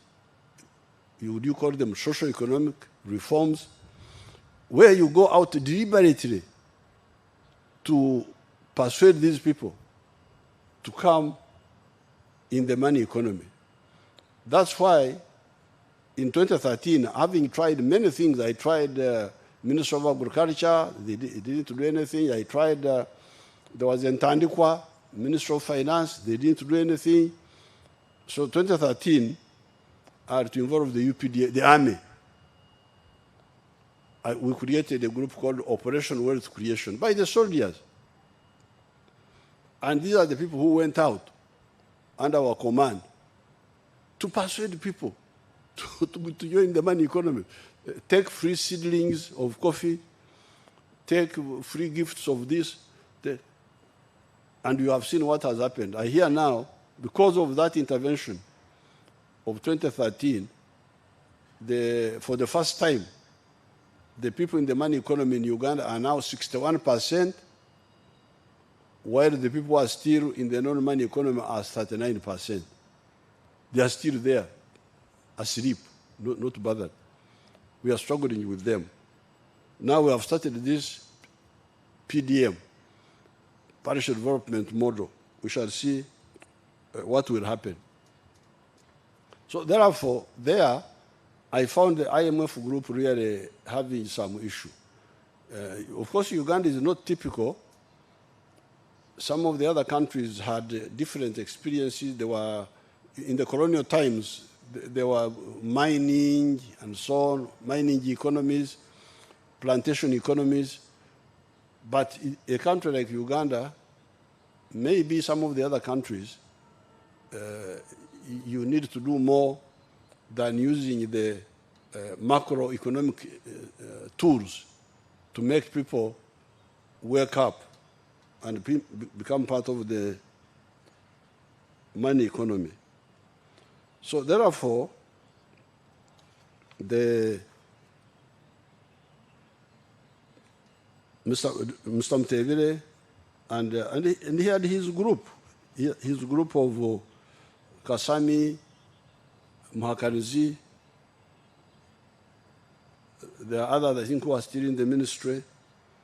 They definitely contributed to our plan. Because remember, from the very beginning, our 10 points program, point number 5 was building an economy that is independent, integrated, and self-sustaining. Now, people thought we were just talking a slogan. But you have seen how we have survived all these, like this crisis which came when people were saying, we are going to die. Why? Why are you going to die? Because there is war in Ukraine and Russia. And there will be no wheat. Yeah, no wheat. Why don't you eat mogo? Why are you eating wheat? Oh, so now you tell me who has died because of not eating wheat. I want you to show me one person. We built up a lot of capacity in terms of food, in terms of now, the commentators were right. There are definitely clear weaknesses. Number one is corruption. Corruption is not an economic issue, it is just corruption.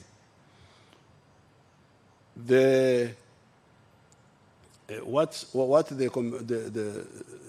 the speakers were talking about, the low tax GDP ratio of 13%, what 14%, is really due to the corruption in the Ministry of Finance and in the URA, although we have changed, but there is a problem there. I've told them many times, and I have quite enough evidence to show them that there is a lot of under-collection of tax in the IMF person was correct. All these new buildings, which are real estate, there's a lot of under-collection of revenue, which is the corruption in the Ministry of Finance. And some of those people who were under Mutevere were not as clean as Mutevere was. They were there doing bad things. But we are struggling with them. There's a lot of under-collection in the telephone companies. They are under-declaring. They make many telephone calls, very few are declared. And there's a big war going on there, how to detect. Now, Dr. Kaberuka, but one of the reasons which did not come in your analysis, one of the reasons why there was deceleration in the growth of the economy of Uganda was at one time we had shortage of electricity.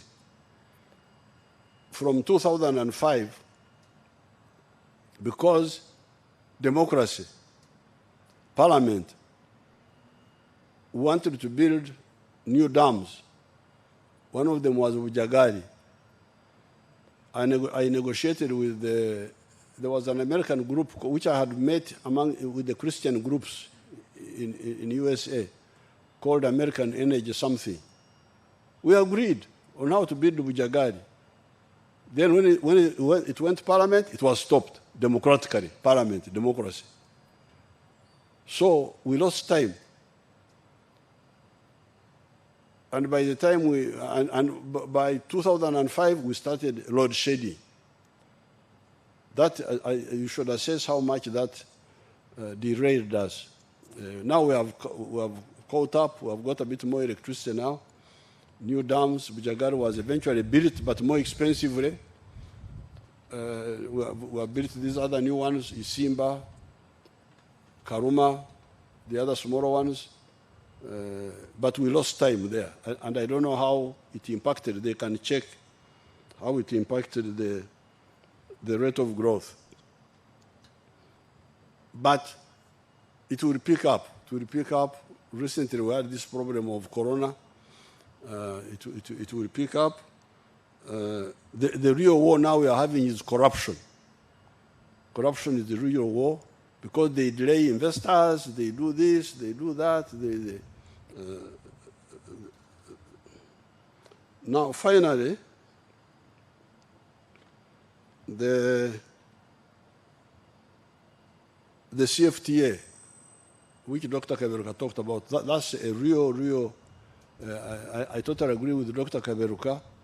Stop looking at this sub-Saharan Africa, because there's no logic in that.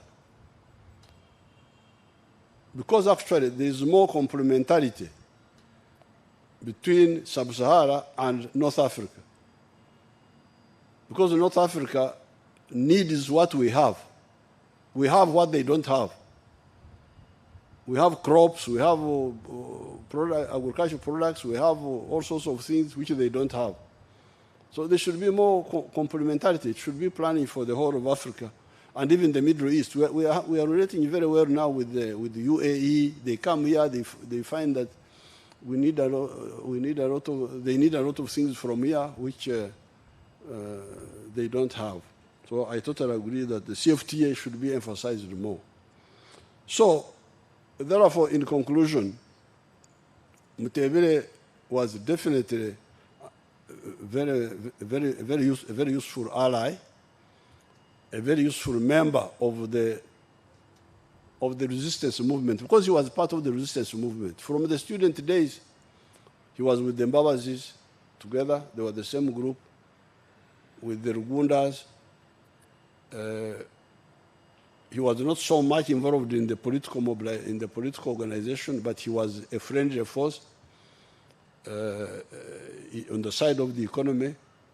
Now, when we came, he definitely helped us on to summarize where he himself and his group, but led by him, where they helped us was number one, emphasis on the private sector.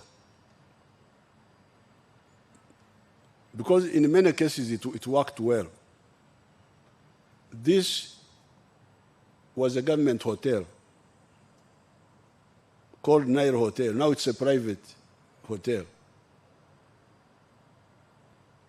And it's running well. And whatever problems it has are no longer government headaches. And when we liberalized the hotel sector, because there was a government company called Uganda Hotels, which had this hotel here, had what they call Sheraton, had others up country. It was like blocking people. These government hotels were like blocking people coming into the hotel sector. Now, when we walked out, we liberalized it. If you go up country, there are so many hotels now. You go to Gulu, there used to be only Gulu Inn, which was a government hotel, but here now there are so many hotels there in Gulu. You go to Mbale. Mbale, there was only, was it called Mbale what? Something. Now there are so many hotels there. The government one is no longer even known. Soroti. This one here, this Ginger. Crested Crane. There are so many hotels there. Transport. Do you know that the government was also in transport? Buses. Government-owned buses. UTC and something they called people's buses. When we got out, there are so many buses that your head will go dizzy if you try to count them.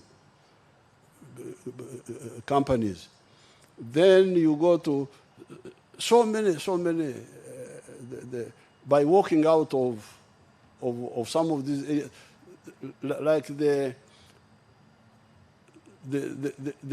export of coffee. You know, the export of coffee was a monopoly of the government. We had something called Coffee Marketing Board. When we moved out, so many companies came in. We needed to control them now that we want to add value to our coffee. They are part of the resistance. I told them that they are slave traders. Slave traders were also resisting the abolition of slavery. So we shall sort it out. But many people, many players came in the coffee. and cotton lint. So the liberalization in many cases brought efficiency. That was their we were not against, but their emphasis was useful, except in the case of the UCB. I think here we should have listened to Lenin, because Lenin said you can, they are what he called the commanding heights. The commanding heights of the economy could remain in government hands. Controlling inflation, definitely they helped us there for sure. Resistance against economic cheap popularity, minimum wage, subsidies, these subsidies which people are pushing, health insurance, cautious about it, uniting Minister of Finance and Planning, and especially allowing the Uganda shilling to float. That was definitely the contribution. Even myself, I was not thinking along those lines, but when they brought it up, I listened carefully, and I went with them against other people who were against it, who wanted us to continue monopolizing Forex being issued by the Bank of Uganda. So I salute the contribution of Tumusiime Mutebile. I thank his family for giving him to Uganda, and as a member of the NRM, I know that he was part of our student group from the very beginning. Thank you very much.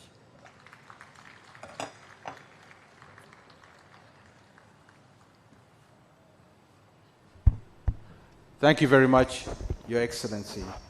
May I invite Board Director Judy Obitregama to pass a vote of thanks to His Excellency the President, our keynote speaker, and our discussant.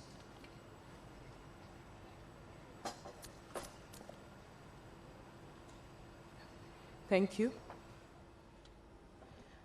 Your Excellency, President Yoweri Kaguta Museveni, I will stand on the protocol that was earlier set by Henry Rugamba, our Master of Ceremonies. Good evening, distinguished ladies and gentlemen.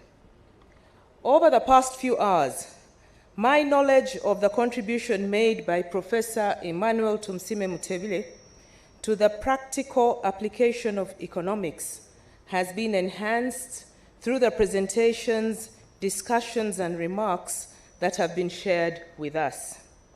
I am certain that you have all listened attentively to the interesting and powerful discussions and enriched your minds. On behalf of Bank of Uganda, I would like to extend our gratitude to each and every one of you for joining us both physically and virtually for the Emmanuel Tumusiime Mutebile Memorial Lecture. We thank our chief guest, His Excellency Yoweri Kaguta Museveni, for the incisive remarks that gave us an even better appreciation of our departed governor. To the guest speaker and the discussants that had insightful knowledge about Professor Tumusiime Mutebile's work and personal life, we thank you for your valuable presentations and discussions. This memorial lecture has been, in my view, a success. Not only because we had distinguished delegates, nor because we had an engaging thematic sessions, but because we have been able to accentuate Professor Tumusiime Mutebile's illustrious public service career and celebrate his legacy. And so we thank you.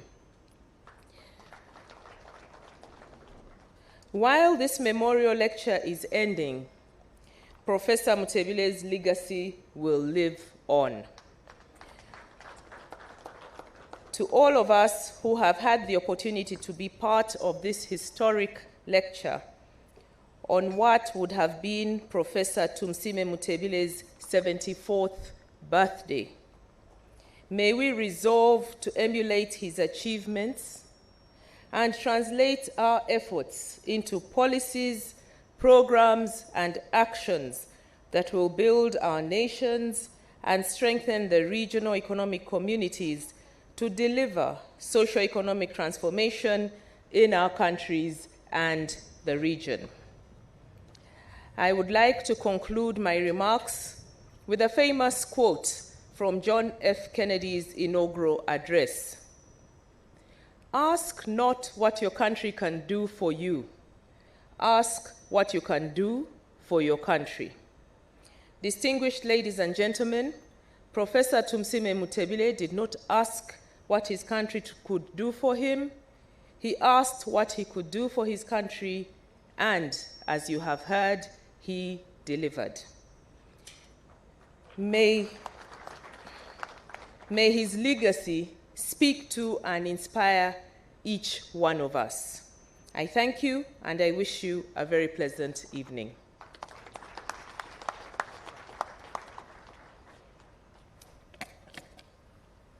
Thank you very much, Director Judy Obitregama.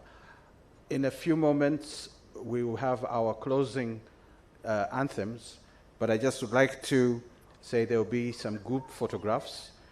His Excellency will be joined by our panelists, accompanied by the Honorable Minister, the Deputy Governor, Mrs. Mutebile, David Mutebile, and Right Honorable Amama Mbabazi for the first photograph. The second one, the family of Mr. Mutebile will join the panelists who will already be there. And the third photograph, would like to invite the Honorable Ministers and the board and the PS.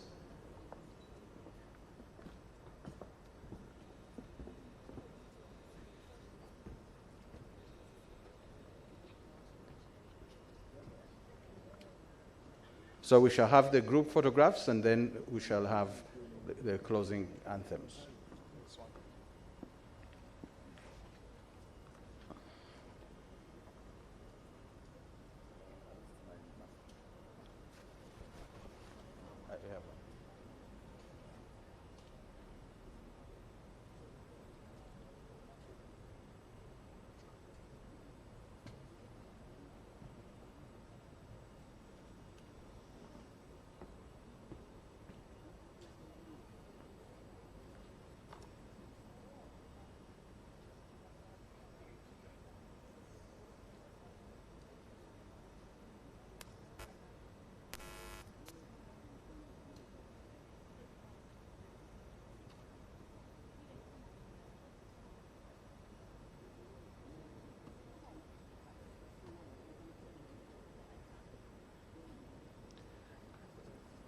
This first photograph, as you can see, is His Excellency with our distinguished panel and Mrs. Mutebile, the Right Honorable.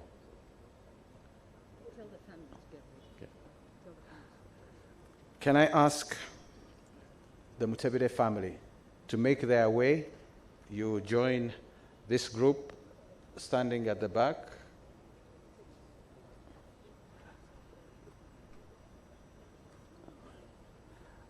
So, Mutebile family, you stand behind. This panel will stay seated right through all the photographs. So, if you could make your way at the back.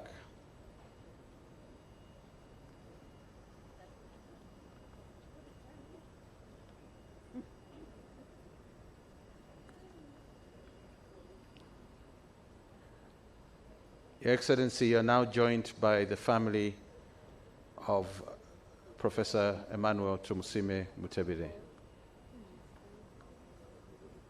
Do you have a mask?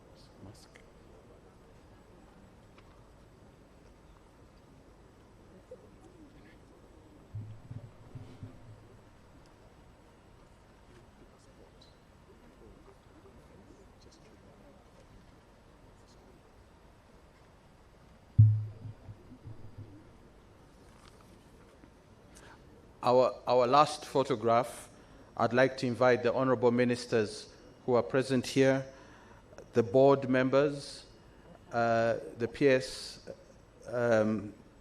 ST.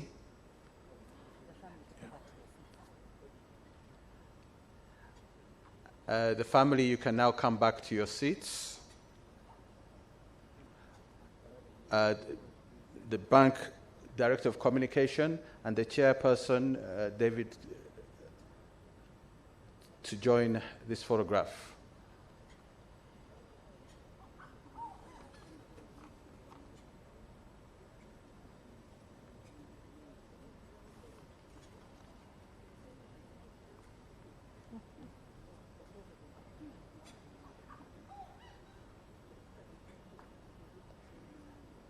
We just have the director communication and the chairperson of the organizing committee, who is also the head of internal audit at the bank, David Kaliango. Yeah. So sorry for that slight delay.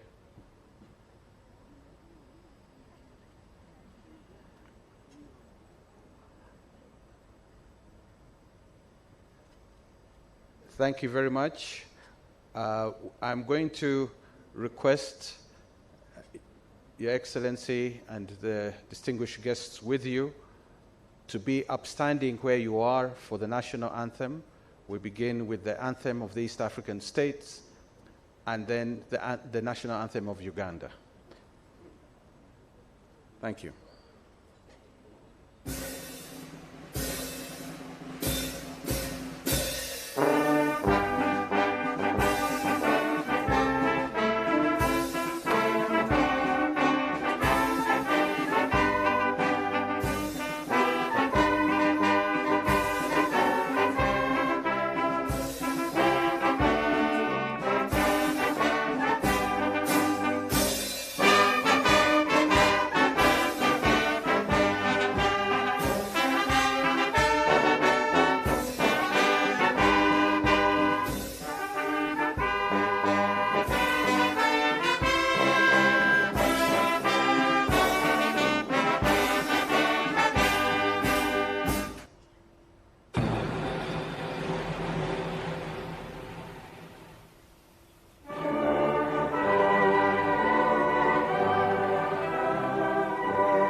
Thank you very much, Your Excellency, for the generosity of your time and your kind words in memory and in honor of Professor Emmanuel Tumusiime Mutebile. The last action for this afternoon is for the panelists who will have the press conference as soon as they have seen off His Excellency the President. So once again, kindly invite your applause as His Excellency leaves us. Thank you.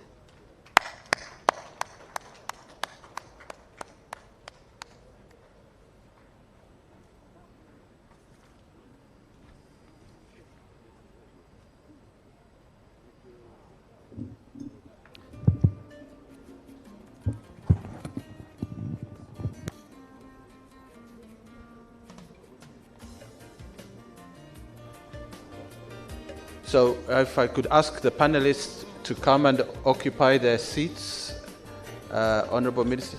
Huh?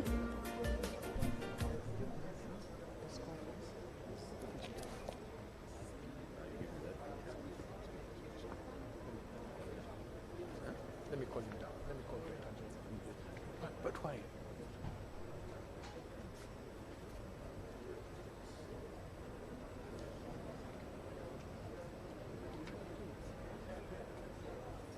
Dr. Joe, I took your stuff. Oh, you took it there?